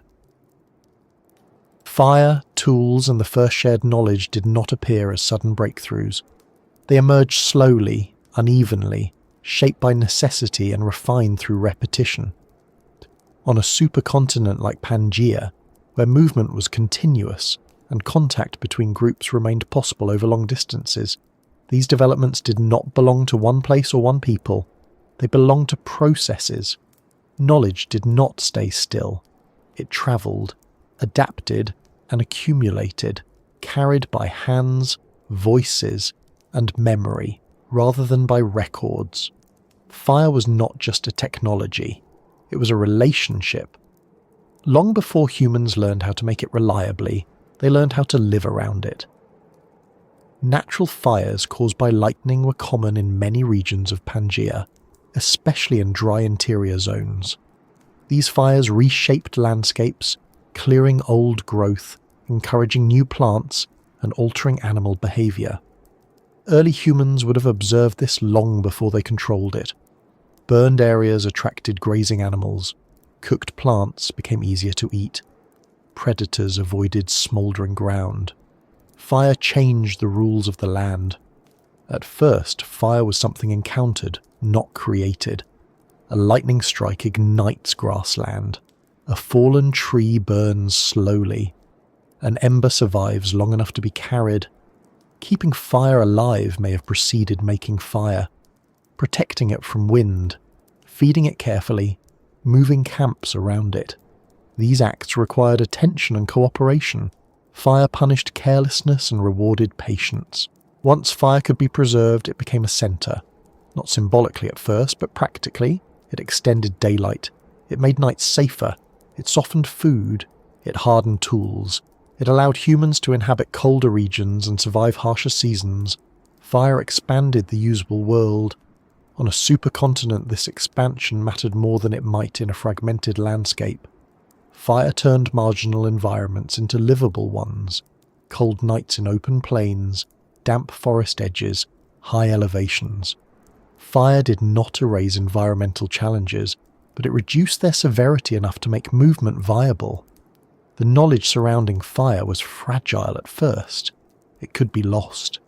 A group that failed to maintain it might spend generations without it. But in a connected world, loss was less permanent. Groups without fire could encounter those who had it. Observation led to imitation. Techniques spread slowly but persistently. This is where shared knowledge begins to take shape, not as formal teaching but as social learning. Someone notices that another group prepares food differently, that their meat tastes different, that they sleep closer together, that predators keep their distance. Curiosity follows, questions are asked, or gestures exchanged, practices are copied. Fire knowledge also created differentiation within groups.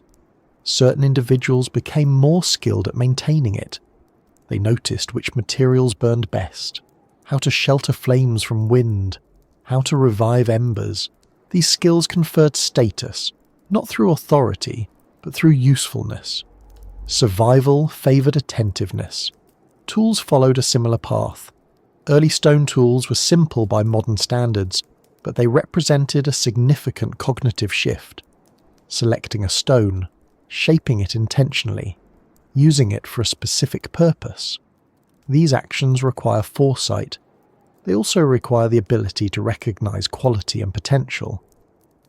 On Pangea, suitable materials for toolmaking were widespread but varied. Different regions offered different stones, bones, woods, and plant fibers. Toolmakers adapted techniques to local materials. But because the land was connected, techniques themselves could spread even when materials changed. A sharp edge made from one stone could inspire a similar edge made from another elsewhere. The principle mattered more than the substance. Over time, this led to convergence in tool forms across wide areas, with local variations rather than entirely separate traditions. Tool knowledge is cumulative.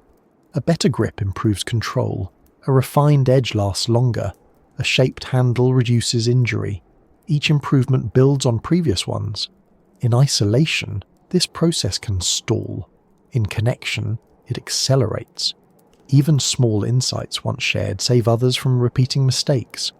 Fire and tools also interact. Fire hardens wooden tools. It makes stone flaking more predictable. It allows glues and resins to be processed. The combination of fire and tools multiplies possibilities. Together, they mark a threshold where humans begin to alter their environment deliberately rather than reactively. The first shared knowledge emerges from this interplay, not abstract ideas but practical sequences. Do this, then that. Use this material, not that one. Wait until this season. Avoid that place at this time. Knowledge is procedural, it lives in actions. Sharing this knowledge requires communication, but not necessarily complex language at first. Demonstration is powerful. So is imitation. Children learn by watching. Outsiders learn by observing from a distance before participating. Over time, gestures and sounds become standardized, supporting more efficient transmission. In a connected landmass, these processes operate over long distances. A technique developed in one region might appear elsewhere generations later, carried by slow migration and repeated teaching. The origin becomes irrelevant. What matters is that it works. This is why early human culture likely shows remarkable similarities across regions despite environmental differences. fire use, stone tools, cooperative hunting. These are not independent inventions appearing repeatedly by chance. They are shared solutions spreading through connected populations. Fire also changes social structure. It creates a focal point. People gather around it. Food is prepared communally, stories are told, repairs are made, knowledge is exchanged. The fire becomes a social technology as much as a physical one. Nighttime around a fire encourages communication. The day is busy, the night invites reflection. Even simple narratives about the day's events serve to reinforce shared understanding. Over time, these narratives grow more complex.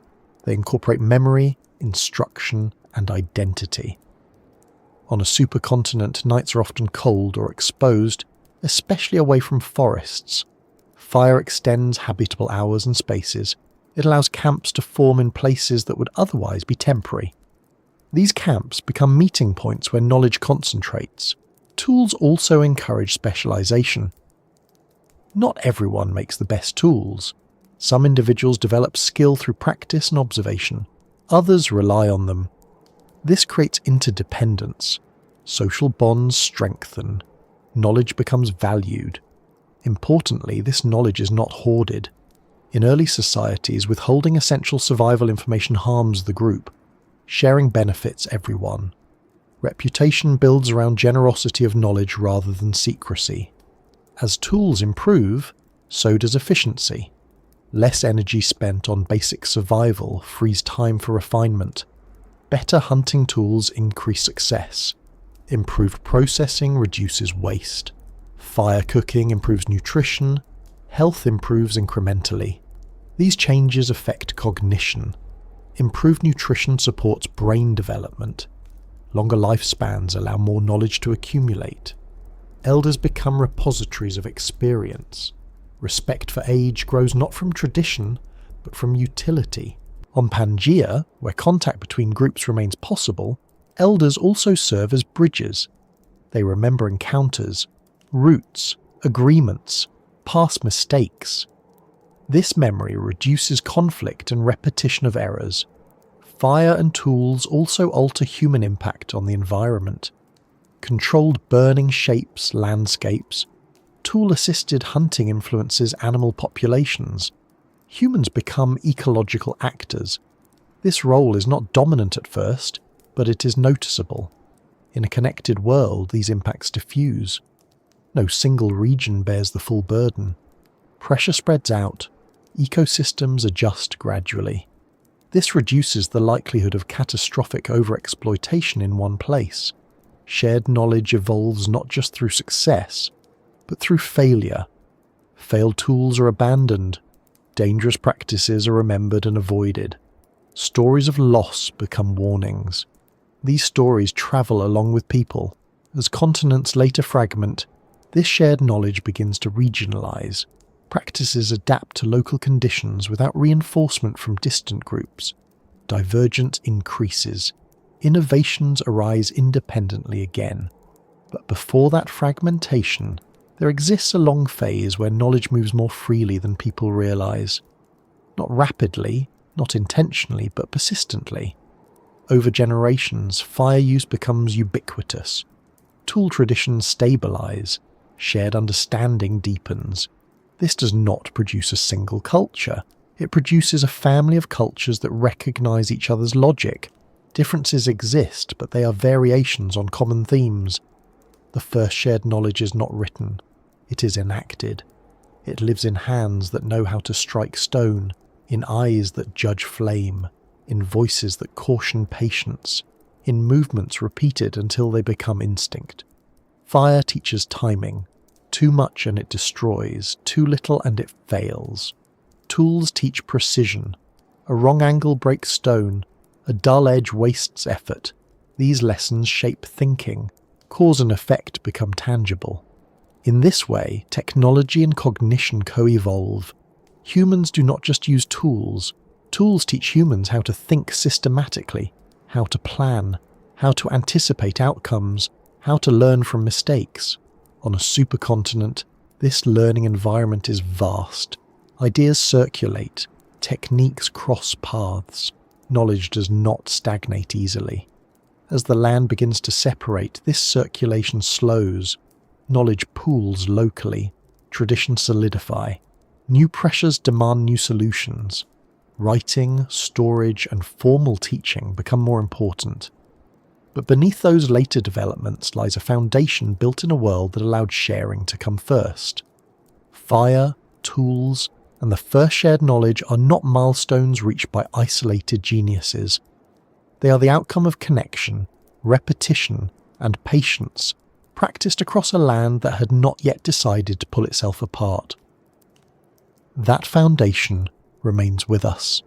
Every time knowledge spreads through observation, every time a technique is refined rather than reinvented, every time cooperation outperforms isolation.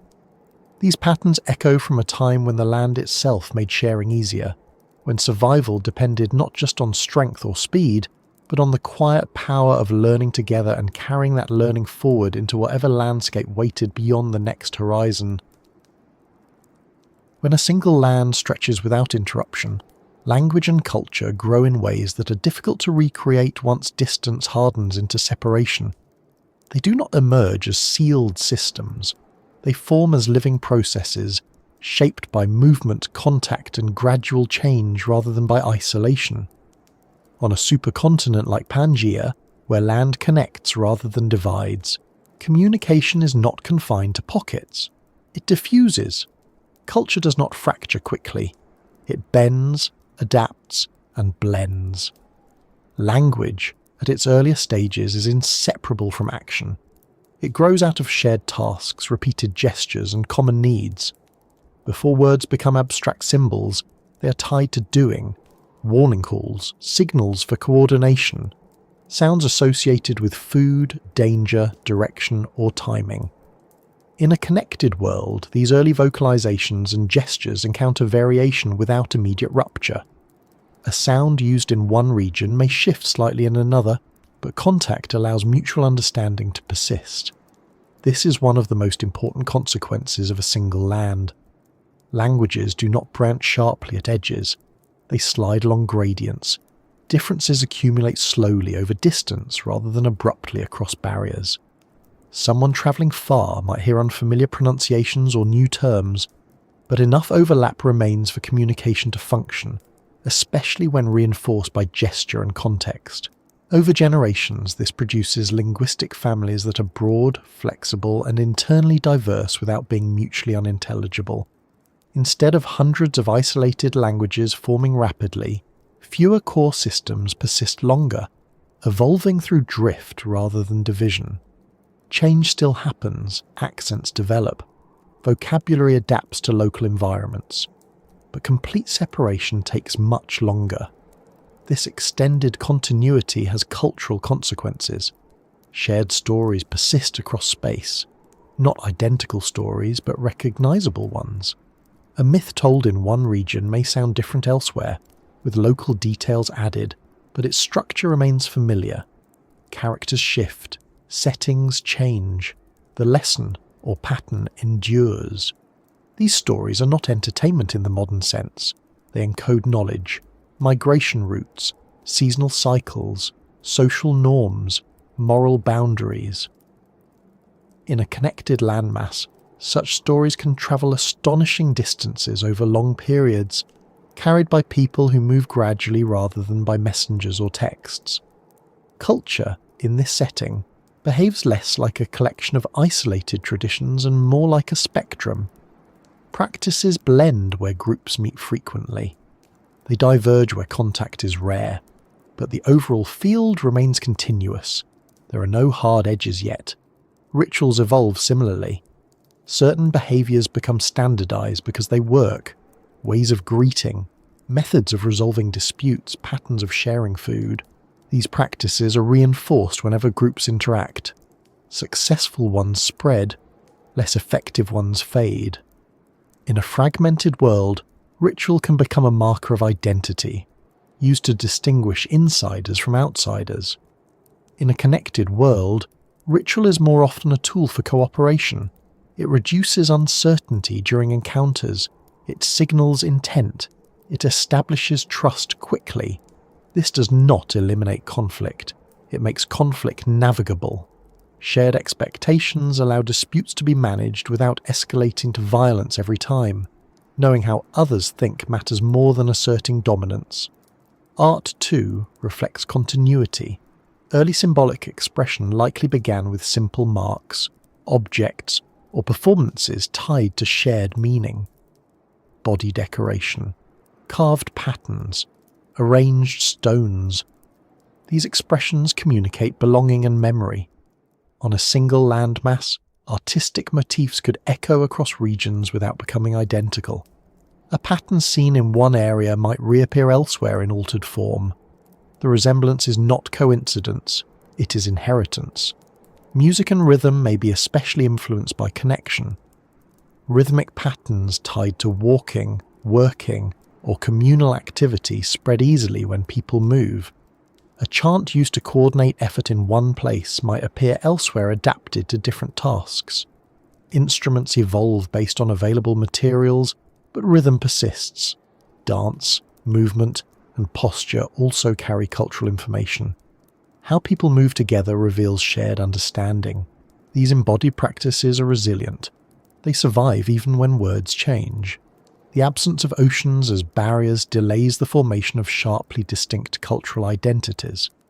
Identity still exists, but it is relational rather than territorial. People define themselves by lineage, practice, or role more than by exclusive ownership of land. Belonging is not fixed to a point on a map. It is carried with people. This mobility shapes values. Hospitality becomes important because encounters are frequent. Curiosity is rewarded because learning from others improves survival. Suspicion exists, but it is moderated by familiarity. Strangers are not entirely unknown. They are variations of known patterns. This reduces fear and increases the likelihood of exchange. Language adapts to this reality. It becomes rich in descriptors of environment, movement, and relationship. Words for direction, distance, season, and condition proliferate. Language becomes a tool for navigating gradients rather than boundaries. Time, too, is described relationally, not by fixed dates, but by cycles. Before the rains, after the cold, when the herds return. These expressions make sense across large areas because the underlying patterns are shared. As knowledge accumulates, language grows more complex. Grammar emerges to clarify relationships between actions, actors, and outcomes. This complexity does not require writing. It requires repeated communication across contexts. A connected landmass encourages this repetition. Encounters reinforce patterns. Errors are corrected. Innovations spread. Language becomes robust through use. Culture, in this sense, is not static. It is maintained through contact. If contact diminishes, culture stiffens. Variation becomes isolation. On Pangea, contact remains possible for a very long time. Even spiritual ideas are shaped by this openness. Concepts of the world, the sky, life and death draw from shared experiences. The same stars seen across regions encourage similar cosmologies. Seasonal cycles encourage similar interpretations of time and renewal. Differences still emerge. A desert culture emphasizes endurance and scarcity. A forest culture emphasizes abundance and concealment. But these differences are variations on shared themes rather than entirely separate worldviews. When groups meet, these worldviews are negotiated. People borrow what works, they discard what doesn't. Over time, culture becomes adaptive rather than rigid. This adaptability is crucial. It allows humanity to respond to environmental change without cultural collapse. When climates shift, practices adjust. Language evolves to describe new realities.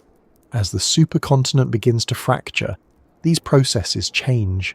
Contact becomes harder, routes close, shared practices lose reinforcement. Language divergence accelerates. Cultural identities harden. What was once a spectrum becomes a mosaic. But before that happens, language and culture on a single land develop in a way that prioritizes continuity. Memory travels, stories persist, understanding stretches farther than geography would later allow. This long phase may explain why human cultures today, despite vast separation, share deep structural similarities. Narrative forms, symbolic patterns, social instincts. These are not random. They are remnants of a time when difference grew slowly rather than being forced apart. Even now, when languages differ dramatically, translation remains possible, not just through words, but through shared human logic. This suggests a common foundation laid early, under conditions that favoured connection. A single land shapes culture by making separation optional rather than inevitable. It allows humanity to practice being plural without being divided. Diversity emerges, but it is layered atop familiarity. This does not produce utopia. It produces resilience. It allows ideas to survive loss. It allows learning to outpace forgetting. As continents drift and oceans widen, humanity carries forward habits formed under earlier conditions. The instinct to communicate, to share stories, to recognize patterns in others even when details differ. Language becomes more than sound. Culture becomes more than tradition. They become tools for bridging distance that geography increasingly enforces. In this way, the legacy of a single land persists long after the land itself is separated. It lives in our ability to learn languages that are not our own, to recognize stories from unfamiliar cultures, to feel that others, far away, are still understandable. Those capacities were shaped in a world where understanding had room to stretch, where land allowed contact to continue long enough for humanity to practice being many things at once without losing coherence. Trade without oceans and journeys without borders would not look like markets or caravans in the way we imagine them today. There would be no ports, no ships arriving from over the horizon, no sense of crossing into a fundamentally different world by stepping onto water. Instead, exchange would grow quietly out of movement itself. On a single, continuous land, travel and trade are not separate activities. They are the same process viewed from different distances. In such a world, the idea of a border barely exists. There are no coastlines to signal a hard stop, no abrupt transitions that demand permission, technology, or courage of a special kind. There are only changes in terrain, climate, and custom, all of which arrive gradually. One valley gives way to another. Soil darkens or lightens. Trees thin or thicken. Accents shift. Tools look slightly different, but nothing announces, clearly and finally, that you have left one world and entered another. This has profound consequences for how exchange develops. Trade, at its most basic level, is not about profit. It is about access. Access to materials you do not have. Access to skills you have not mastered. Access to information you have not yet learned. In a connected landmass, access is achieved first through walking, not through negotiation. You encounter difference before you formalize exchange. Early trade on a supercontinent would be embedded in everyday movement. A group relocates seasonally and encounters another group. They notice unfamiliar materials, a different kind of stone, a tool shaped in an unfamiliar way, a decorative object made from something not found locally. Curiosity follows. Conversation, in whatever form is available, begins. Sometimes exchange is deliberate. An object is offered. Something is requested in return. Other times it is indirect. Knowledge is observed and copied. Materials are gifted rather than traded. Over time, these interactions accumulate into patterns of exchange without ever becoming institutions. Journeys without borders encourage this kind of diffusion. When people move freely, ideas and objects travel incidentally. A person might carry a stone tool made far from where they now live, not because it is rare or valuable in a market sense, but because it works well. Someone else notices and asks how it was made. the knowledge spreads. The original stone might never be traded again, but its influence persists. This is trade without transaction in the modern sense. It is exchange without accounting. Materials themselves shape the roots of this exchange.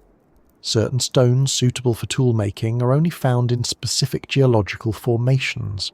Obsidian, flint, and other knappable materials have distinct origins.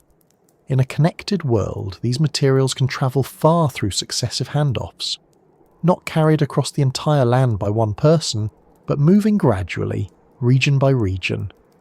Archaeology already shows this kind of movement in fragmented landscapes. Stone tools made from materials sourced hundreds of kilometers away appear in sites far from their origin. On a supercontinent, with fewer barriers, this movement could be even more extensive. The same applies to organic materials, shells from inland seas, feathers from specific bird species, pigments from mineral deposits. These items might be valued for their properties, their appearance, or the stories attached to them. Their movement creates invisible networks connecting distant regions. These networks are not centrally planned. They emerge organically from repeated contact. A group known for access to a certain resource becomes a point of connection. Others seek them out or encounter them along shared routes. Over time, expectations form. If you meet people from this direction, they may have this material. If you bring this item, it may be valued elsewhere. Journeys without borders also mean that routes are flexible. There is no single trade road that must be defended or maintained.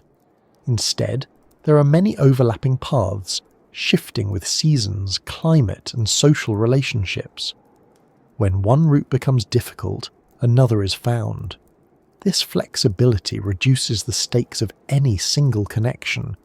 No one controls trade entirely. No region becomes indispensable. Power remains diffuse. Exchange is resilient because it is not dependent on narrow corridors. Travel itself is not framed as crossing into foreign territory. It is framed as moving through familiar but varied land. This changes the psychology of journeying. Fear exists, but it is tempered by recognition. The land ahead may be challenging, but it is still land. The people ahead may be different, but they are still people. This encourages exploration without conquest. There is less incentive to dominate because movement provides alternatives. If a region is hostile, it can often be bypassed. If resources are scarce, another route may offer relief. Journeys also carry information. News travels with people. Knowledge of weather patterns, reports of animal migrations, warnings about disease or danger. These messages spread along the same paths as materials. In a connected world, information can travel faster than people themselves. A story passed from group to group can cover great distances in a relatively short time, even if no one travels the full route. This creates a shared awareness that extends beyond immediate surroundings. Such awareness supports cooperation. Groups know what lies ahead. They can prepare. They can avoid mistakes others have made. This reduces uncertainty and increases the efficiency of movement. Trade without oceans also delays certain kinds of specialization. In fragmented worlds, coastal communities often specialize early in maritime trade. Inland communities specialize differently. On a supercontinent, specialization still occurs, but it is less rigid. A group may be known for a particular skill, such as toolmaking, hunting a specific animal, or knowledge of a difficult terrain. But these roles are not exclusive. Others can learn them. Knowledge spreads rather than being guarded. This openness shapes values. Generosity is rewarded because it strengthens networks. Hoarding knowledge weakens relationships and invites isolation. Social standing grows from usefulness rather than accumulation. Journeys without borders also affect how distance is perceived socially. Someone from far away is not necessarily foreign in a categorical sense. They are simply someone who has travelled a long way. Their difference is measured in stories rather than in threat. This reduces the impulse to define rigid in-groups and out-groups. Identity remains flexible. Belonging can be negotiated through behaviour rather than ancestry alone. Marriage, for example, becomes a form of exchange, not transactional, but connective. Partnerships between groups strengthen relationships. Knowledge and genes flow along the same paths. This biological exchange mirrors cultural exchange, reinforcing continuity. On a supercontinent, such connections can extend over vast areas without becoming strained. There is always another group between any two distant points. Distance is bridged incrementally. This incremental bridging matters. It prevents sudden shocks. New ideas arrive gradually. New materials become familiar before they become essential. Adaptation has time to occur. When we think of trade today, we often think of volume and speed. Goods moving rapidly across oceans. On Pangea, trade would be slow but deep. Objects might take generations to travel far, but along the way they would gather meaning. An object from afar would not be anonymous. Its origin would be known through story. Who made it? Where it came from? Why it was valued? This narrative travels with the object, adding to its significance. This narrative dimension of trade reinforces memory. Objects become anchors for stories. Stories become vehicles for knowledge. Knowledge strengthens survival. Journeys without borders also mean that exploration does not require radical innovation. No ships need to be built. No navigation across featureless expanses is required. The land itself guides movement through rivers, valleys, and animal trails.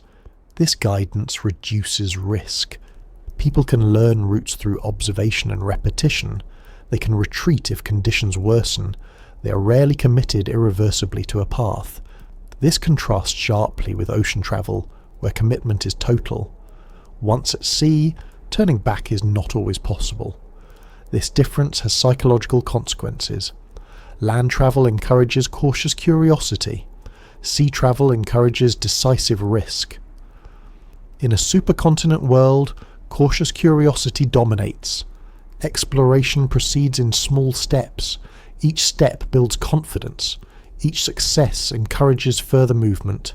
Over time, this produces an extensive web of routes, known to different degrees by different groups. No one knows everything, but everyone knows something useful.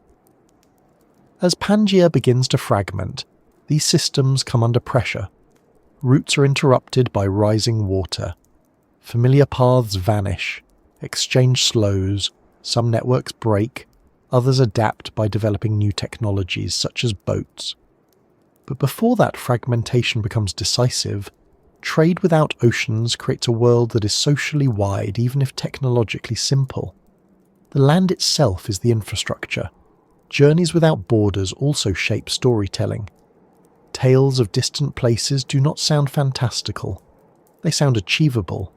Someone you know has been there. Someone else met someone who came from there. Distance is impressive but not magical. This grounding keeps imagination tethered to reality. Myths draw from shared landscapes rather than unreachable realms. Even the idea of the unknown remains connected to the known. Over generations, this builds a sense of the world as continuous and navigable. There is always more land, more people, more variation, but it all fits within a single frame of understanding. This does not eliminate conflict or misunderstanding. It does reduce the tendency to see difference as absolute. Difference becomes expected, even interesting. Trade without oceans is not about accumulation. It is about circulation. Journeys without borders are not about escape. They are about continuity. When oceans eventually impose borders, humanity adapts. Trade becomes more formal. Journeys become more perilous. Borders acquire meaning. But the habits formed earlier do not disappear entirely. The instinct to exchange, the desire to travel, the ability to recognize value in unfamiliar forms. These traits persist, shaped by earlier conditions. Even now, when oceans divide us, trade still relies on trust built across distance. Journeys still carry stories as much as goods. Cultural exchange still softens boundaries where it is allowed to occur.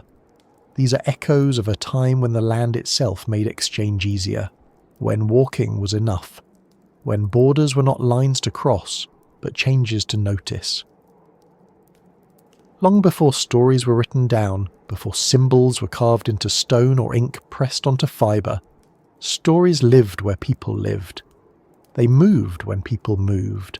They changed as voices changed. And above all, they gathered beneath the same sky.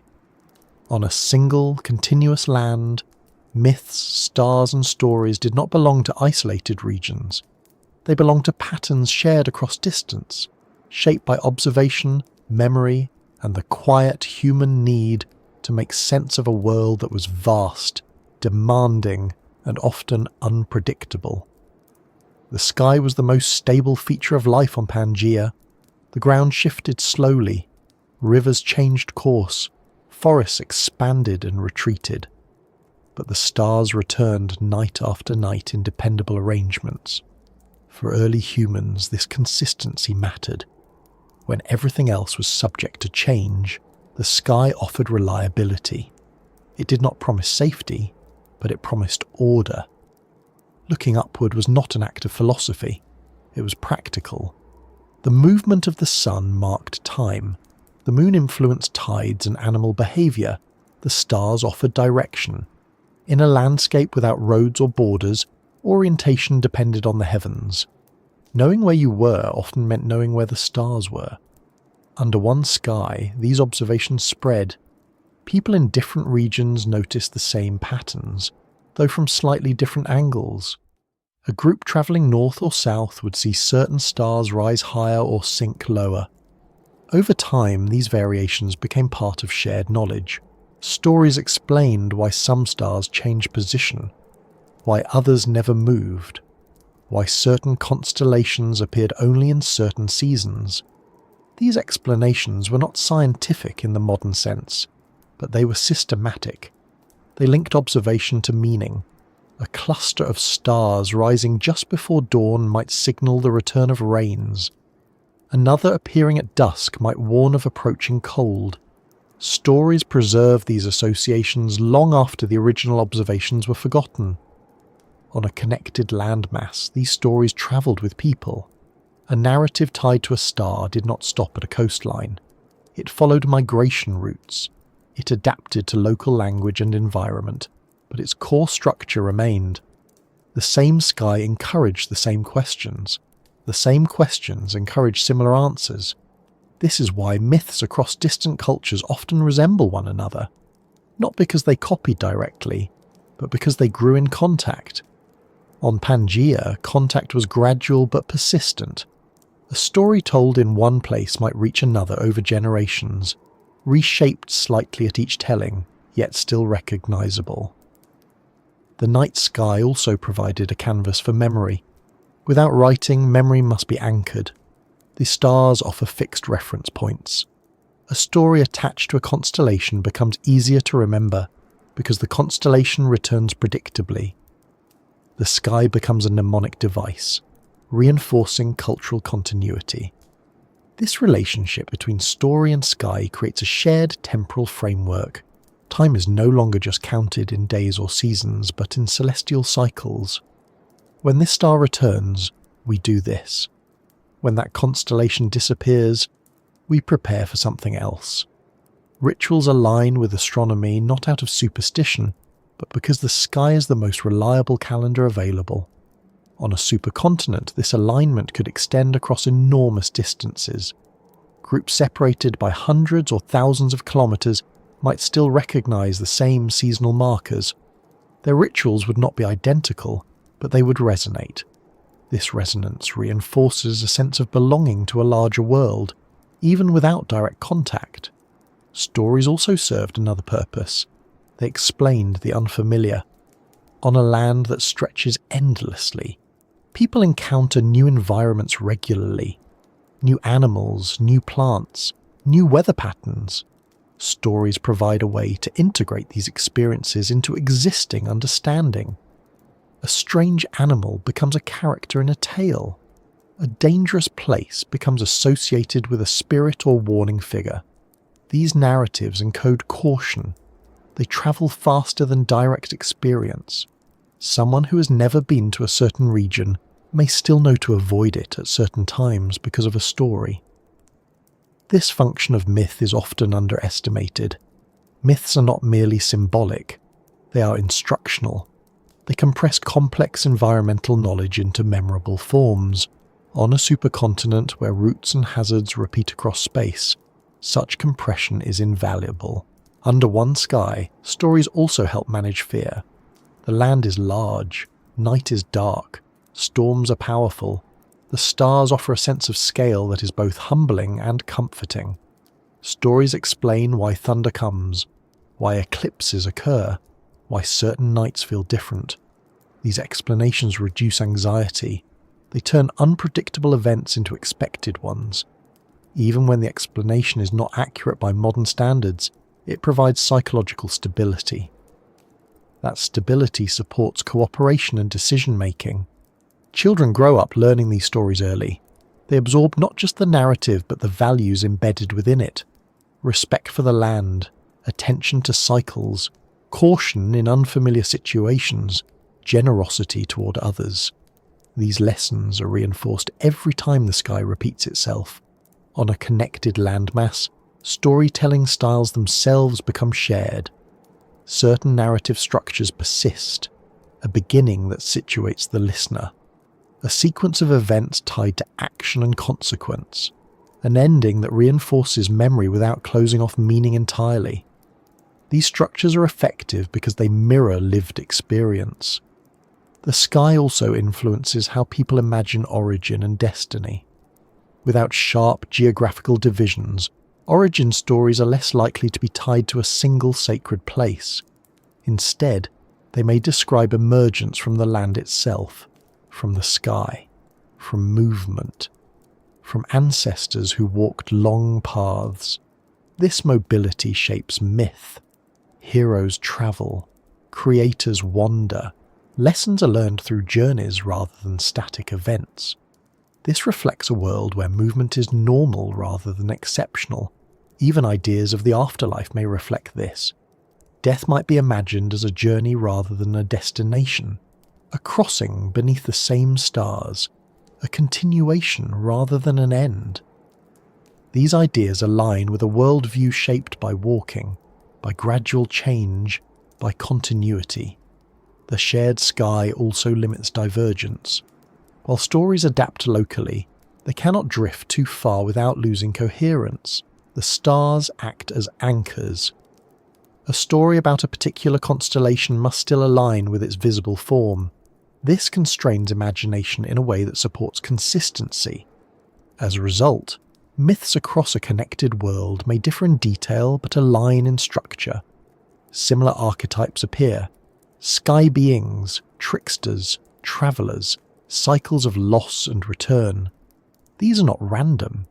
They reflect shared environmental and cognitive pressures. The absence of oceans also affects how the unknown is imagined.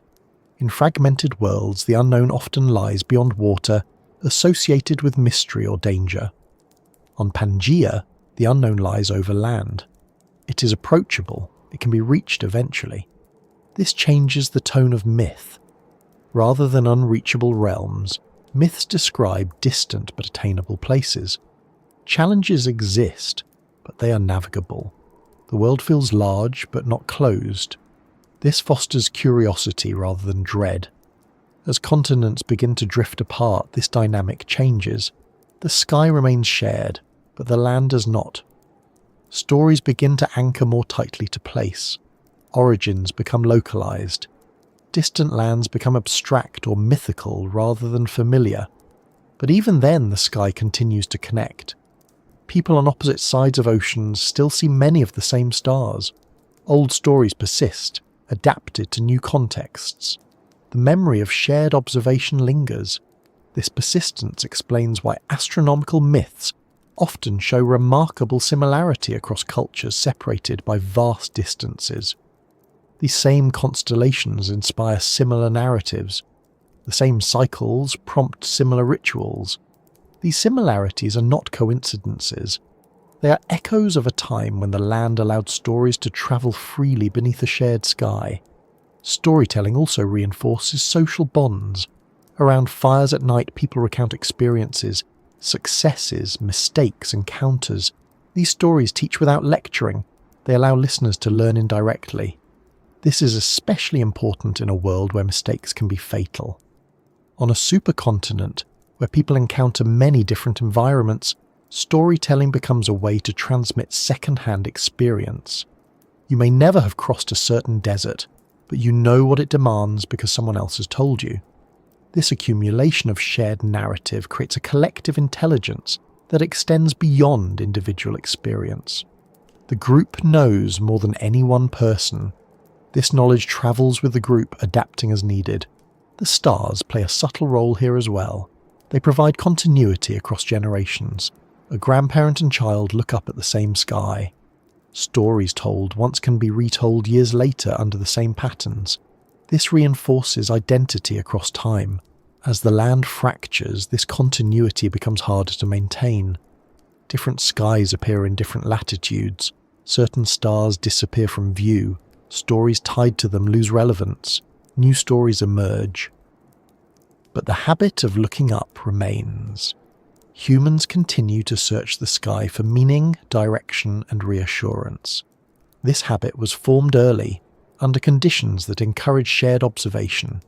Myths, stars, and stories under one sky are not separate domains. They are interwoven responses to a world that demanded attention, memory, and cooperation. The sky offered order. Stories offered meaning.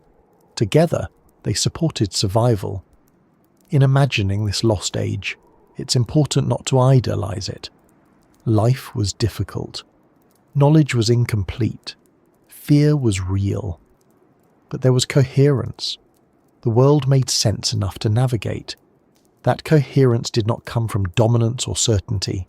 It came from repetition, from shared experience, from the steady return of stars and seasons. Even now, when we hear myths from cultures far removed from our own, something often feels familiar, not because the details match, but because the structure does, because the questions are the same. Those shared questions were asked under one sky, on one land, long before names for continents existed.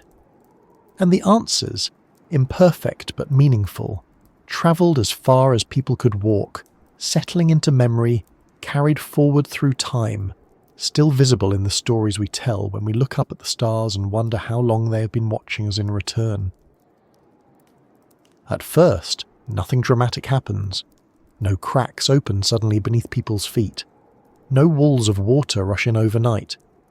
When the ground begins to drift apart, it does so in a way that is almost insulting in its subtlety. It asks for patience.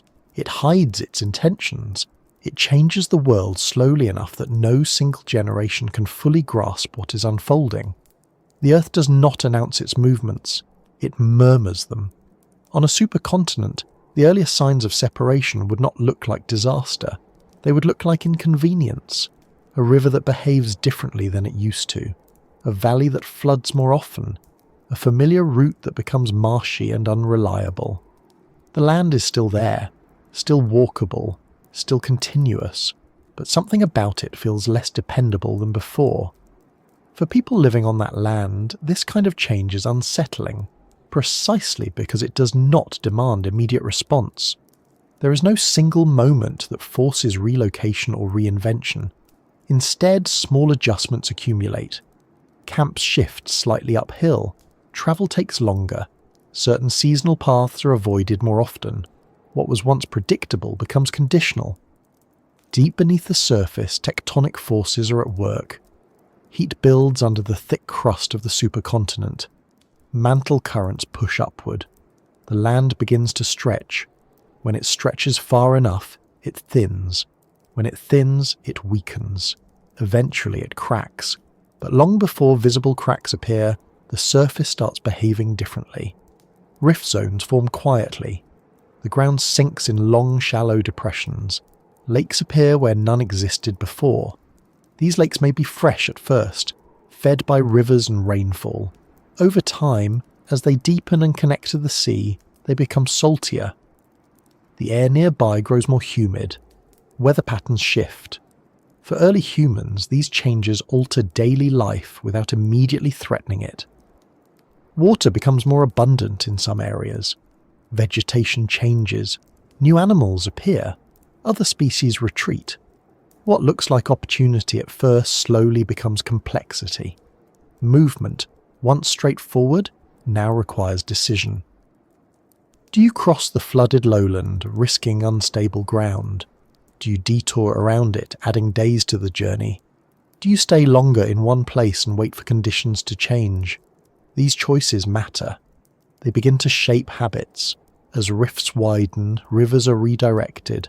Some grow longer, others disappear into new basins. Water that once flowed reliably toward known destinations now pools unpredictably. This disrupts migration patterns, both human and animal. Herds hesitate, routes fracture, timing becomes harder to predict. For societies that rely on seasonal movement, uncertainty is dangerous. Knowledge built over generations becomes less reliable.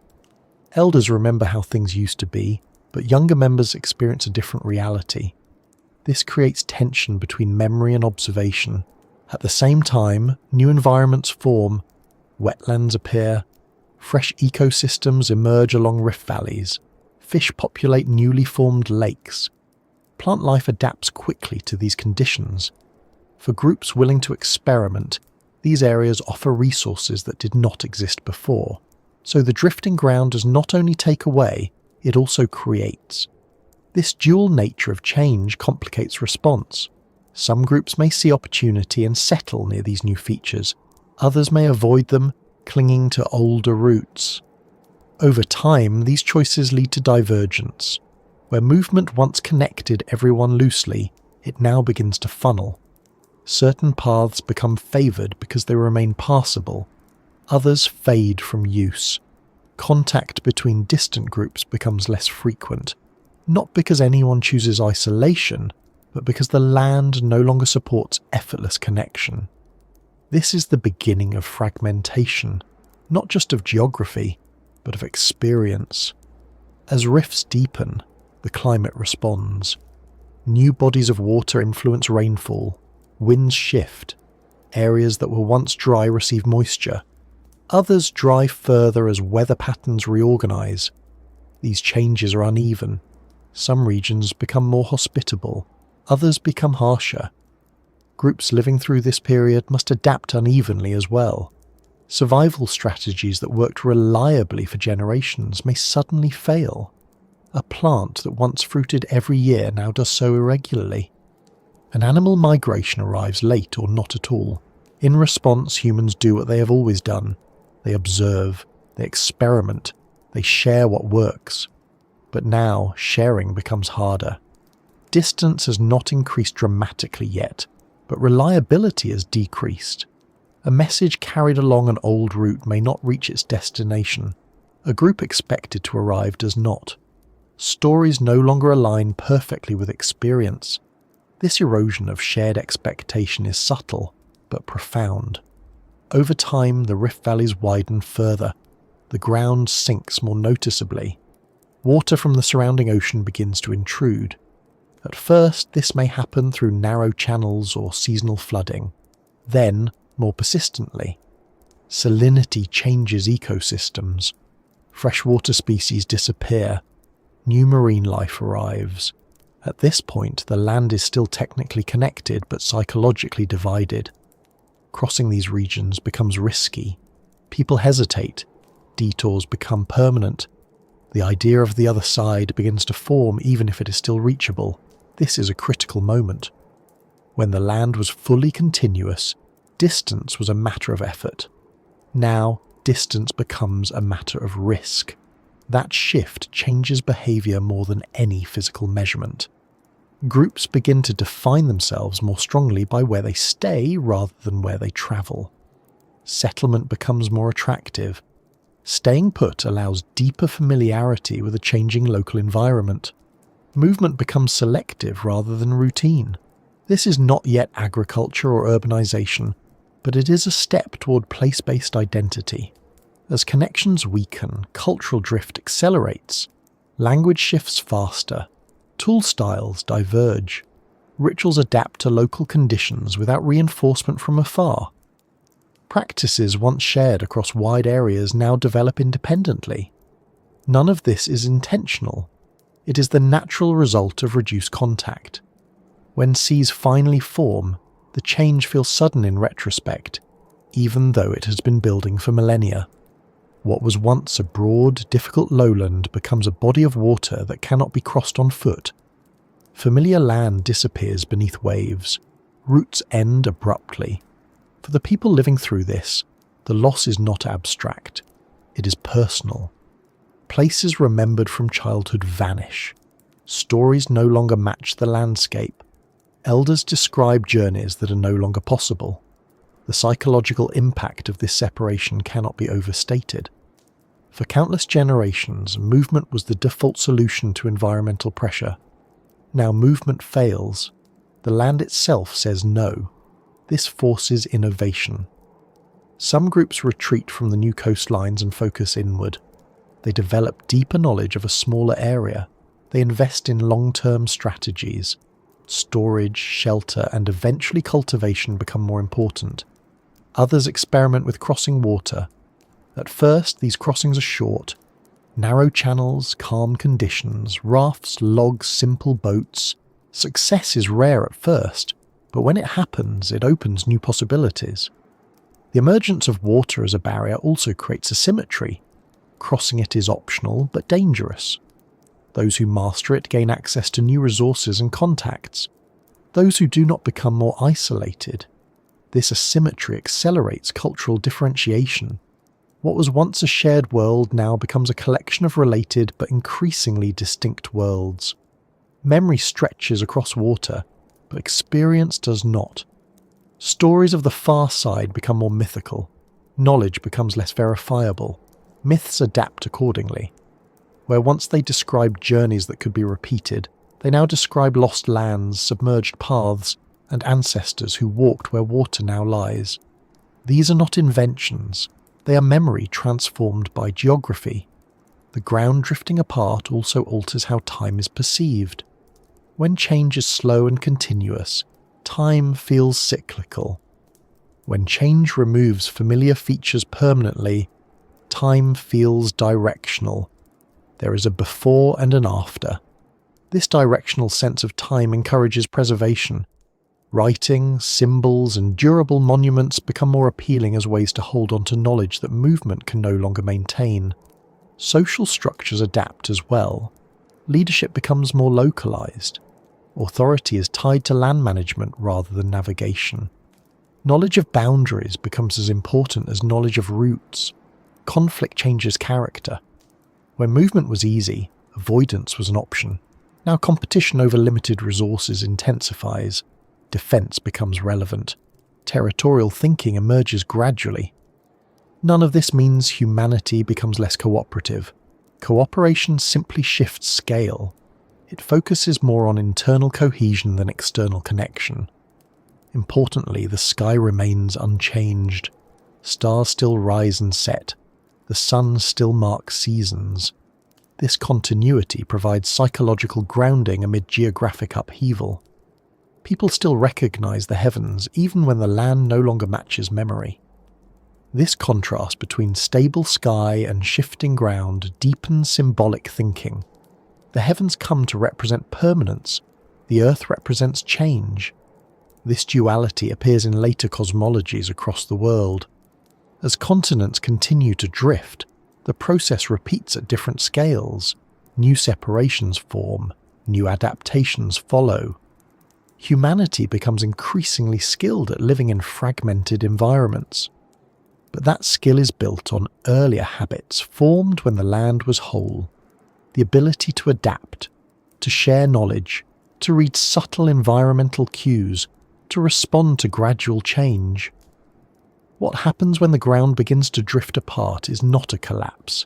It is a redirection. The strategies that once favoured movement now favour memory. The networks that once spanned land now compress into regions. The shared world does not disappear. It becomes layered, with echoes preserved in language, myth and instinct.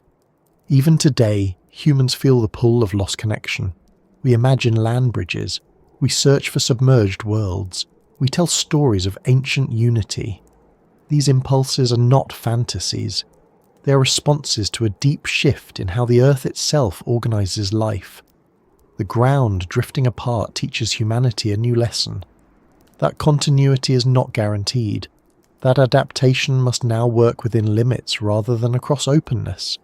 That connection requires effort where it once required only time. When civilizations are pulled away by a moving Earth, the separation does not begin with ships or walls or declared borders. It begins with silence, with distance increasing so gradually that no one can point to the exact moment when connection became absence. What was once a familiar route becomes a memory. What was once a shared rhythm becomes a local habit. The Earth does not tear civilizations apart violently. It stretches them until they no longer touch. By the time we can clearly identify separate civilizations in the archaeological record, the pulling has already been underway for a very long time. As land masses drift, the first thing to weaken is not trade or language, but expectation. For countless generations, people expected that movement would eventually reconnect them to others. Even if journeys were long or difficult, there was confidence that land continued beyond the horizon. When that expectation fails repeatedly, behavior changes. A group waits for others who never arrive. A seasonal gathering does not happen. A message sent along an old route does not return. At first, these feel like accidents, bad timing, harsh seasons, illness. Over time, they begin to feel structural.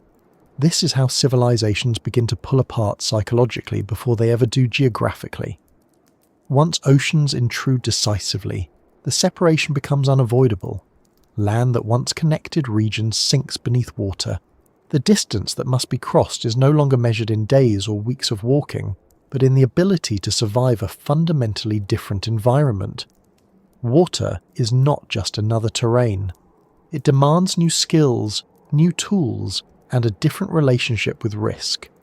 Not everyone adapts at the same pace.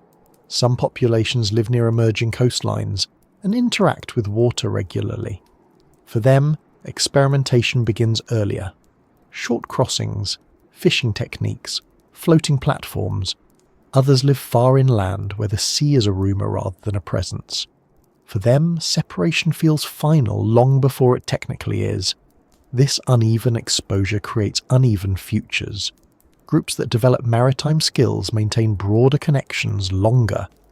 Those that do not become increasingly local. Over time, this difference compounds. Knowledge spreads faster among connected coastal groups. Isolation deepens inland. Civilization, as we later recognize it, emerges unevenly across these diverging paths. It is important to recognize that early civilizations are not born fully formed. They are responses to constraint. When movement across land was easy, there was little incentive to build permanent structures, accumulate surplus, or formalize hierarchy. Mobility solved many problems that organization would later address. As the Earth pulls land apart, mobility loses that power. When movement no longer guarantees access to resources or safety, people invest more deeply in place. They begin to modify land intensively rather than move across it lightly. Storage becomes critical. Ownership emerges. Boundaries are defended because leaving is no longer a reliable option. This is the soil from which civilizations grow. But because the pulling happens differently in different places, civilizations emerge with distinct characters. A civilization shaped by fertile river valleys behaves differently than one shaped by arid plains or fragmented coastlines. Geography does not determine culture outright, but it applies pressure that rewards certain solutions over others. Once land separates, civilizations begin solving similar problems independently. How to manage water, how to coordinate labour, how to transmit knowledge reliably, how to legitimize authority. These problems have overlapping solutions, which is why early civilizations across the world share structural similarities despite lacking direct contact. Writing emerges not because humans suddenly become symbolic thinkers, but because memory alone is no longer enough. When knowledge cannot travel easily with people, it must be fixed in durable form. Writing externalizes memory. Architecture emerges not because people suddenly want monuments, but because investment in place becomes worthwhile. If you are staying, you build. If you are building, you plan long term. Law emerges not because people suddenly become moral, but because disputes cannot be resolved by simple separation. When groups cannot walk away, rules must be negotiated. All of these developments are responses to separation imposed by geography. As continents drift farther apart, civilizations that once shared deep common ancestry begin to forget that connection. Myths change. Origin stories localize. Shared ancestors become symbolic rather than remembered. Over generations, the idea that people elsewhere are fundamentally different takes hold. Yet traces of shared origin persist. Architectural patterns echo across continents. Similar agricultural practices arise in different regions. Symbolic motifs recur. These similarities are often explained as coincidence or universal psychology, but geography tells another part of the story. They are the residue of a long period of connection followed by gradual separation. Civilizations pulled away by moving Earth do not lose everything at once. They lose redundancy first. When one region innovates, others no longer benefit automatically. Knowledge becomes local. Innovation must be reinvented elsewhere or arrive much later. This slows progress in some areas while accelerating it in others. Regions with favourable conditions advance rapidly.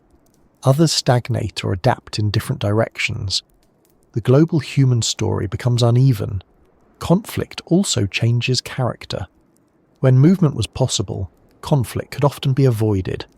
When separation fixes populations in place, conflict becomes more intense. Resources are finite, land is defended, power concentrates.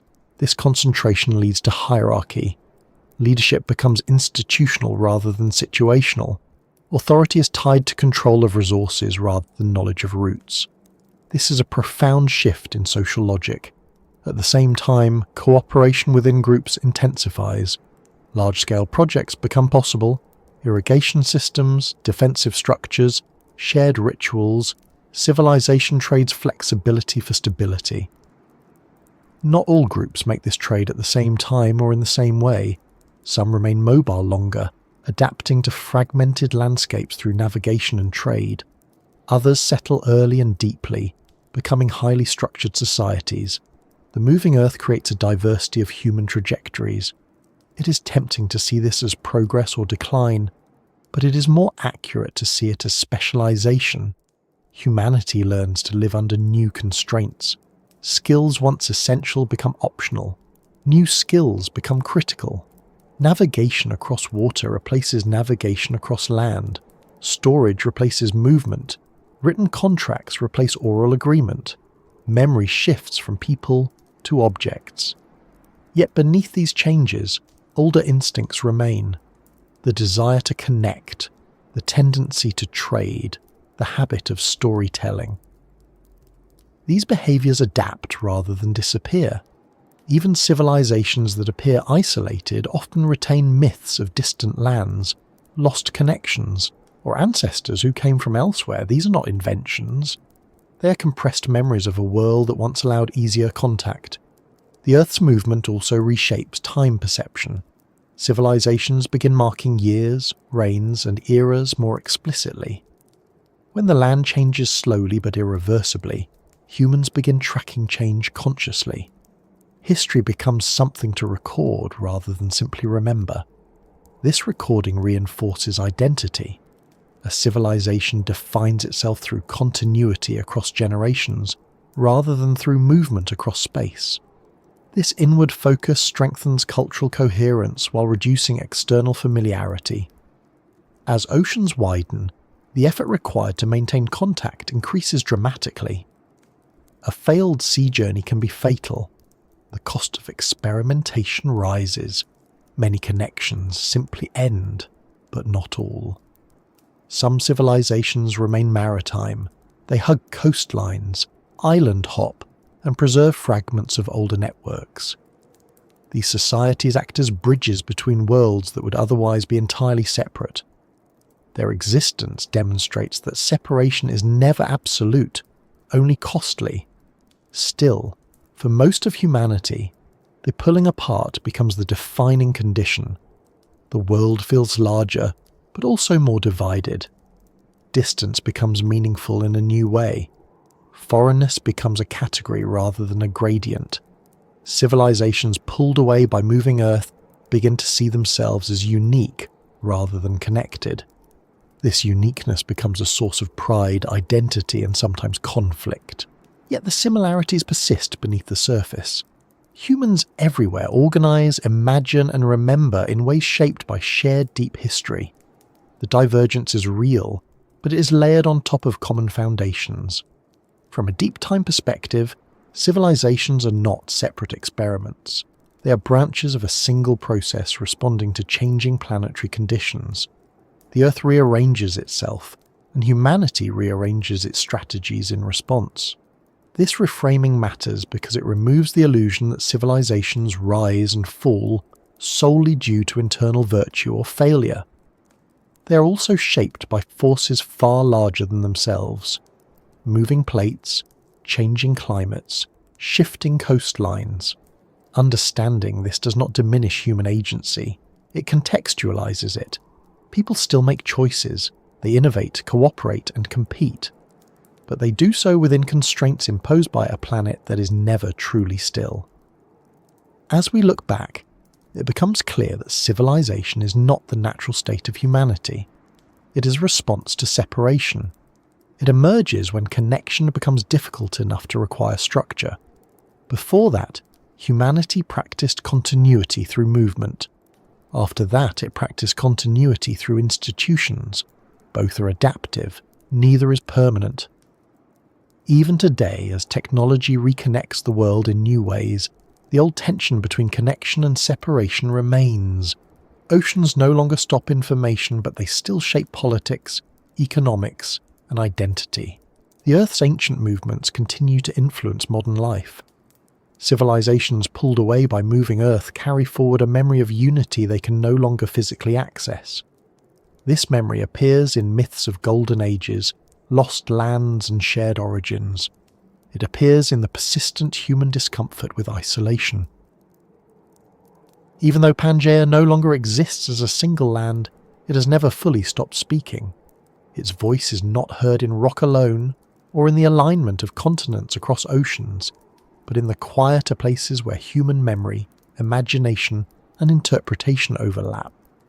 Echoes of Pangea persist not because people consciously remember it, but because long periods of connection shaped how humans explain the world, draw it, and tell stories about where they came from and how everything fits together.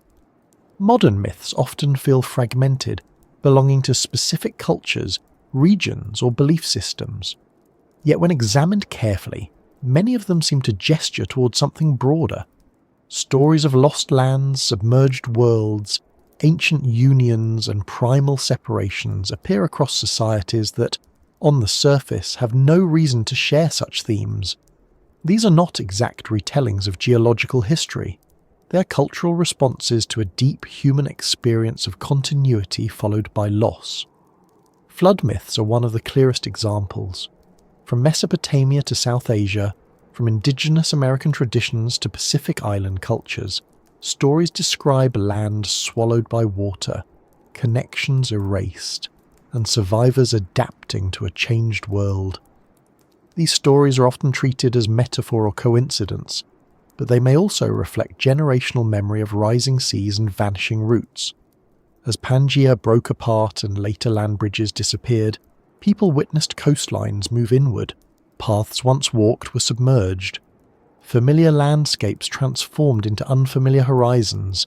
Such changes would not be remembered as slow tectonic processes. They would be remembered as events, as moments when the land betrayed expectation.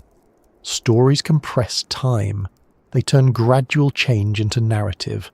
Water arrives, land disappears, life must adapt. Maps too carry echoes of a unified world. Long before accurate global cartography existed, people drew maps that attempted to show totality rather than precision. Medieval world maps often depict continents arranged around a central landmass, sometimes surrounded by water, sometimes fused in improbable ways. These maps are often dismissed as ignorance, but they may reflect an intuitive sense that the world was once more connected than experience suggested. Even early modern cartographers, working with fragmentary information, noticed how coastlines appeared to fit together. The west coast of Africa and the east coast of South America seemed to mirror each other. Long before plate tectonics was understood, this resemblance prompted speculation. The idea that continents might once have been joined did not emerge suddenly in the 20th century. It lingered quietly in observation and imagination for centuries. This persistence matters because it shows that humans have long sensed continuity beneath separation. Geography was experienced as something that had changed, not something that was eternally fixed. Mountains erode, rivers move, coastlines shift. It is not unreasonable that people would also suspect deeper rearrangements. In myth, this suspicion often appears as a story of original unity, a time when gods and humans lived closer together, when lands were connected, when travel was easier. These stories are not historical records, but they express a felt truth, that the present world is not the only way the world has ever been. The idea of a golden age often overlaps with this sense of unity, a past where abundance was greater, conflict was less rigid, and movement was freer. While such stories can be idealized, they often emerge in societies experiencing increasing constraint. As land becomes divided and resources become localized, the memory of openness gains symbolic power.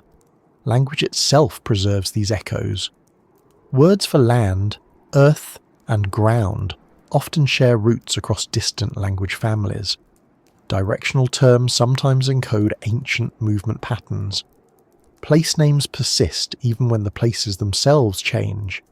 A bay named for a river that no longer flows, a mountain named for an animal that no longer lives there.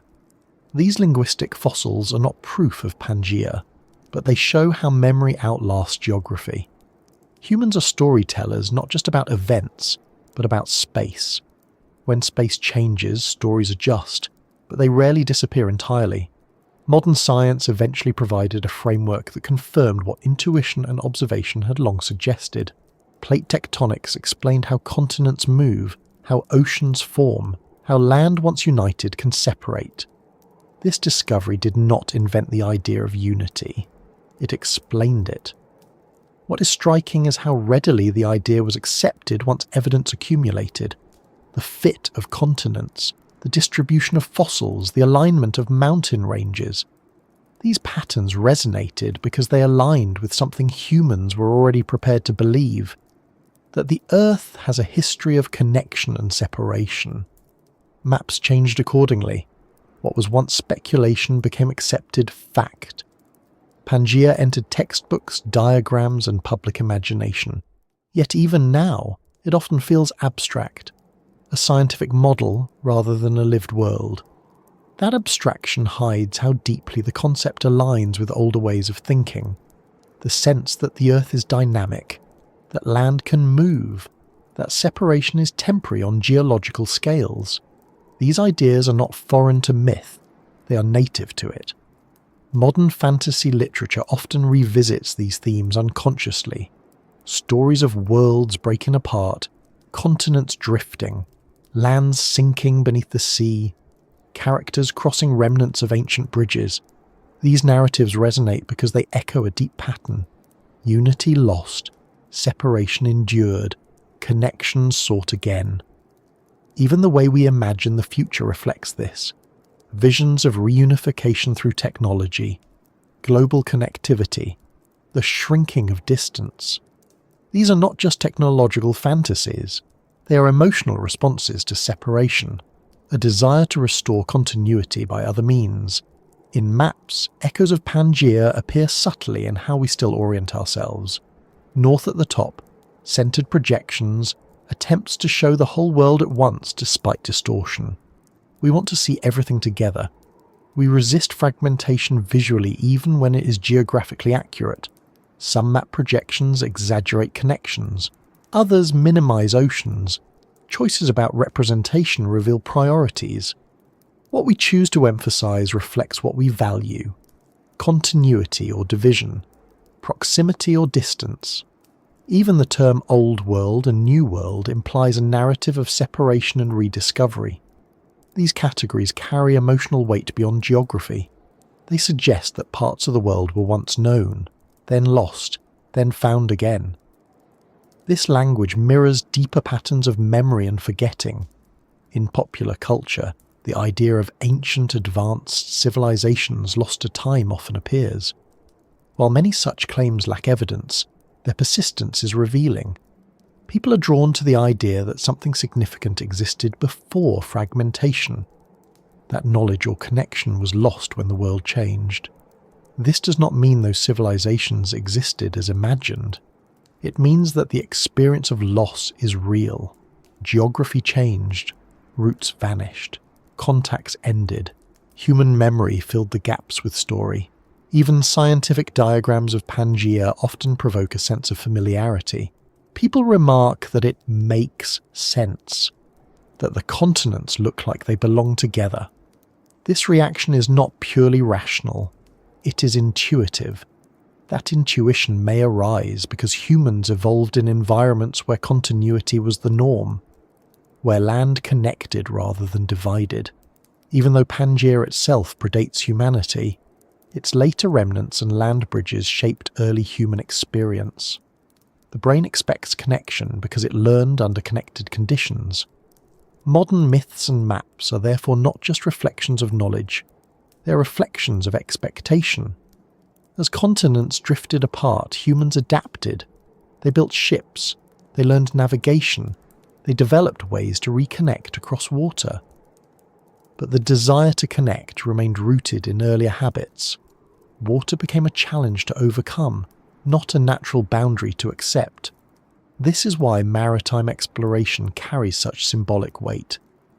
Crossing oceans is celebrated because it defies separation. It restores contact where geology imposed distance. Even now, when technology allows instant communication, physical separation still matters emotionally. We speak of bridging gaps, of closing distances, of reconnecting the world. These metaphors are revealing. They suggest that separation is experienced as a problem to solve, not a neutral condition. Echoes of Pangea persist in how humans imagine wholeness, in how they resist fragmentation, in how they interpret patterns across space. They also persist in scientific curiosity.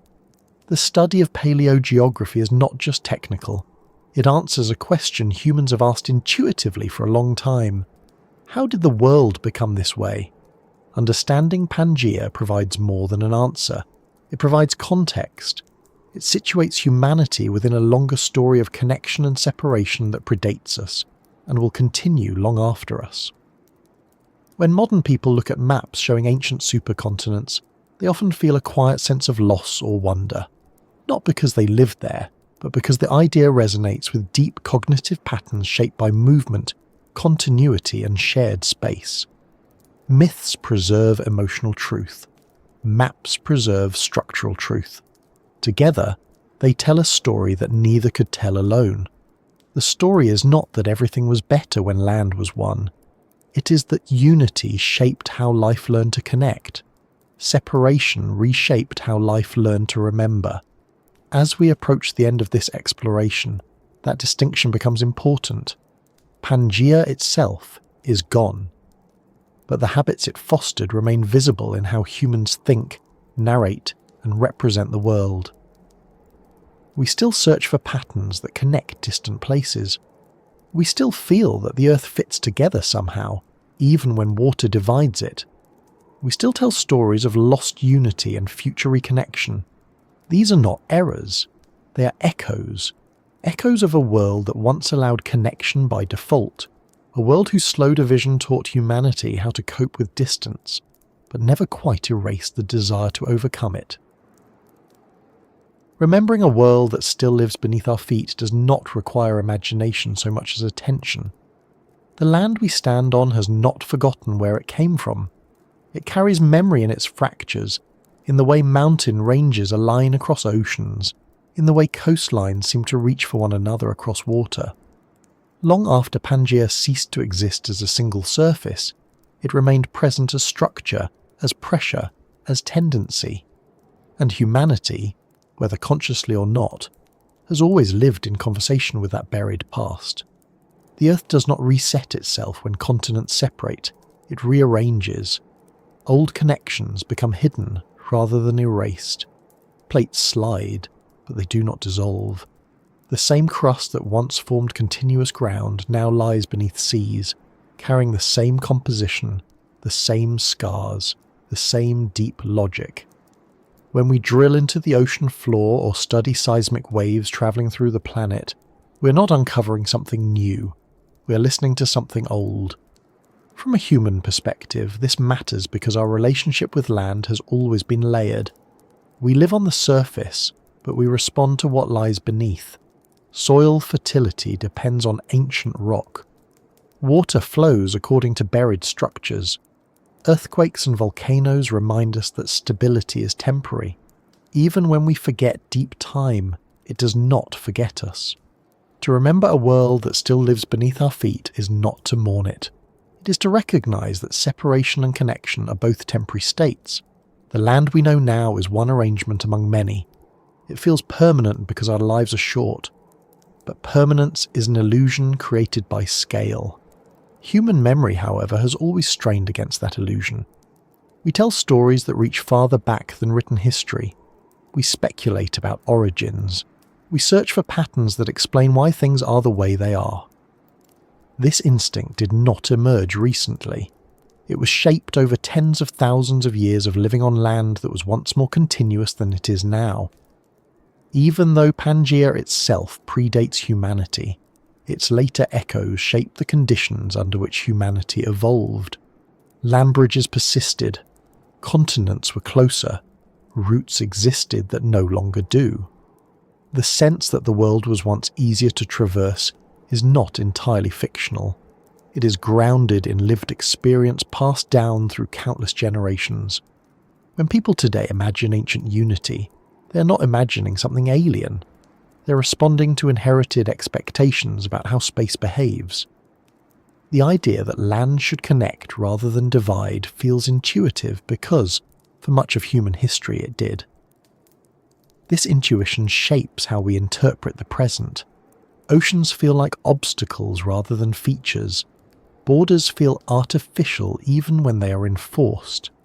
Distance feels like a problem to be solved. These reactions are not purely cultural. They are responses formed under different geographic conditions. Even modern technology reflects this impulse. Roads, tunnels, bridges, and communication networks all aim to restore continuity. We dig through mountains, we span water, we compress distance, we recreate in artificial form the connectivity that geology removed. This is not nostalgia, it is adaptation. The world beneath our feet reminds us that the planet is active, not finished. Continents continue to move, new rifts form, old oceans close. Over geological time, the Earth cycles between unity and fragmentation. Pangea was not the first supercontinent, and it will not be the last. From that perspective, separation is a phase, not a destiny. Human civilization arose during a period of fragmentation, and much of our social structure reflects that. Nations form around bounded land. Identity ties itself to territory. Conflict arises over control of fixed resources. These patterns feel natural now because they are familiar, but they are not universal.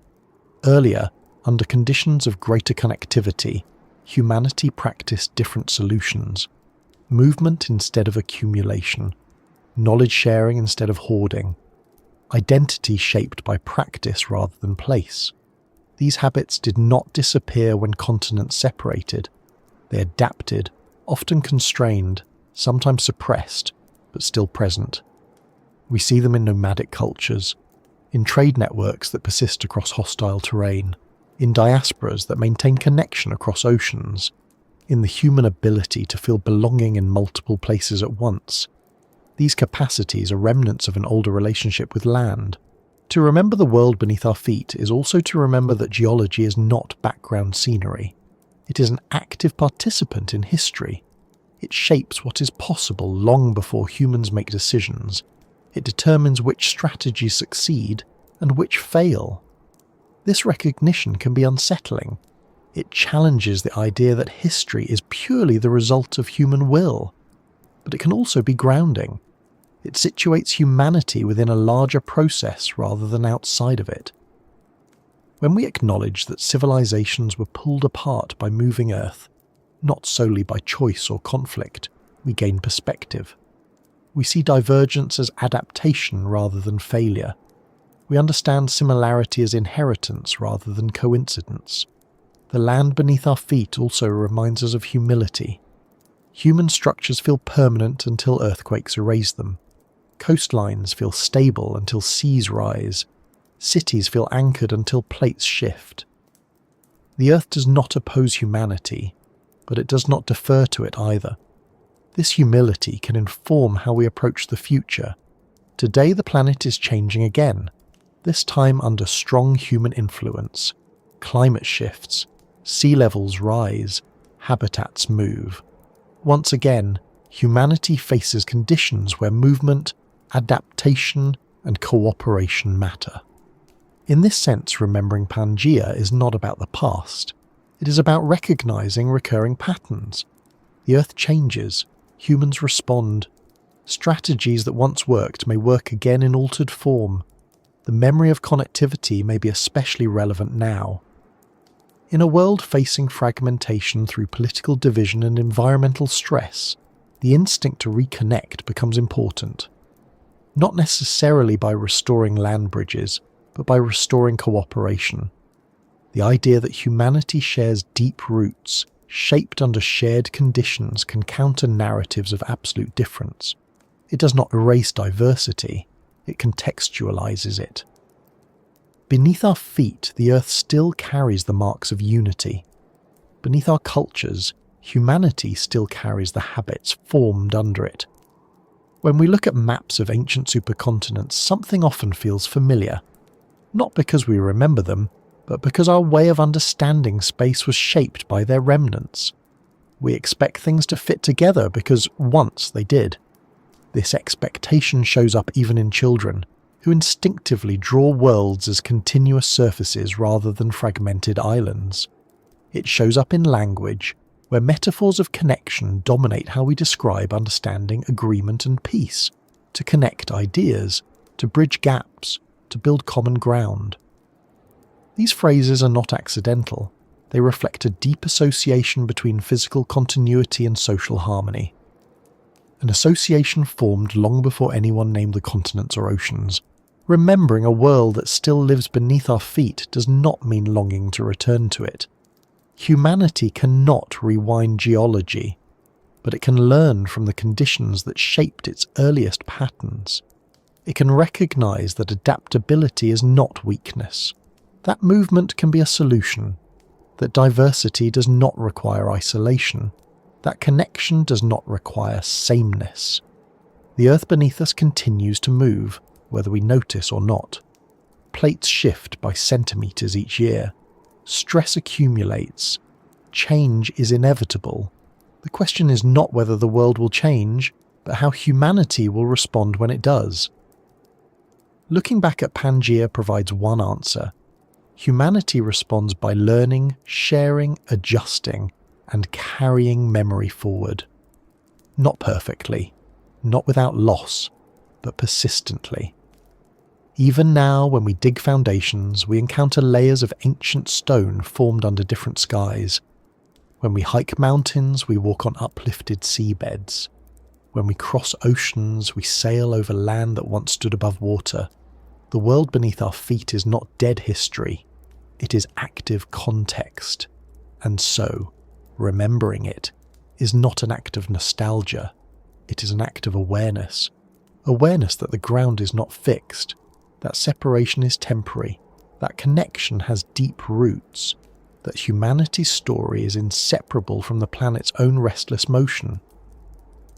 As this exploration comes to rest, not with an ending but with a pause, it leaves us with a quiet realization. The Earth we inhabit now is one version of a much longer story. The ways we live, speak, travel and imagine are shaped by worlds that no longer exist in visible form, but still exist structurally beneath us, guiding what feels natural and what feels difficult. Pangea is gone as a place, but not as an influence. It lives in stone, in memory, in instinct, and in the persistent human sense that the world is meant to be understood as a whole, even when it appears divided. And perhaps that sense itself is the deepest echo of all.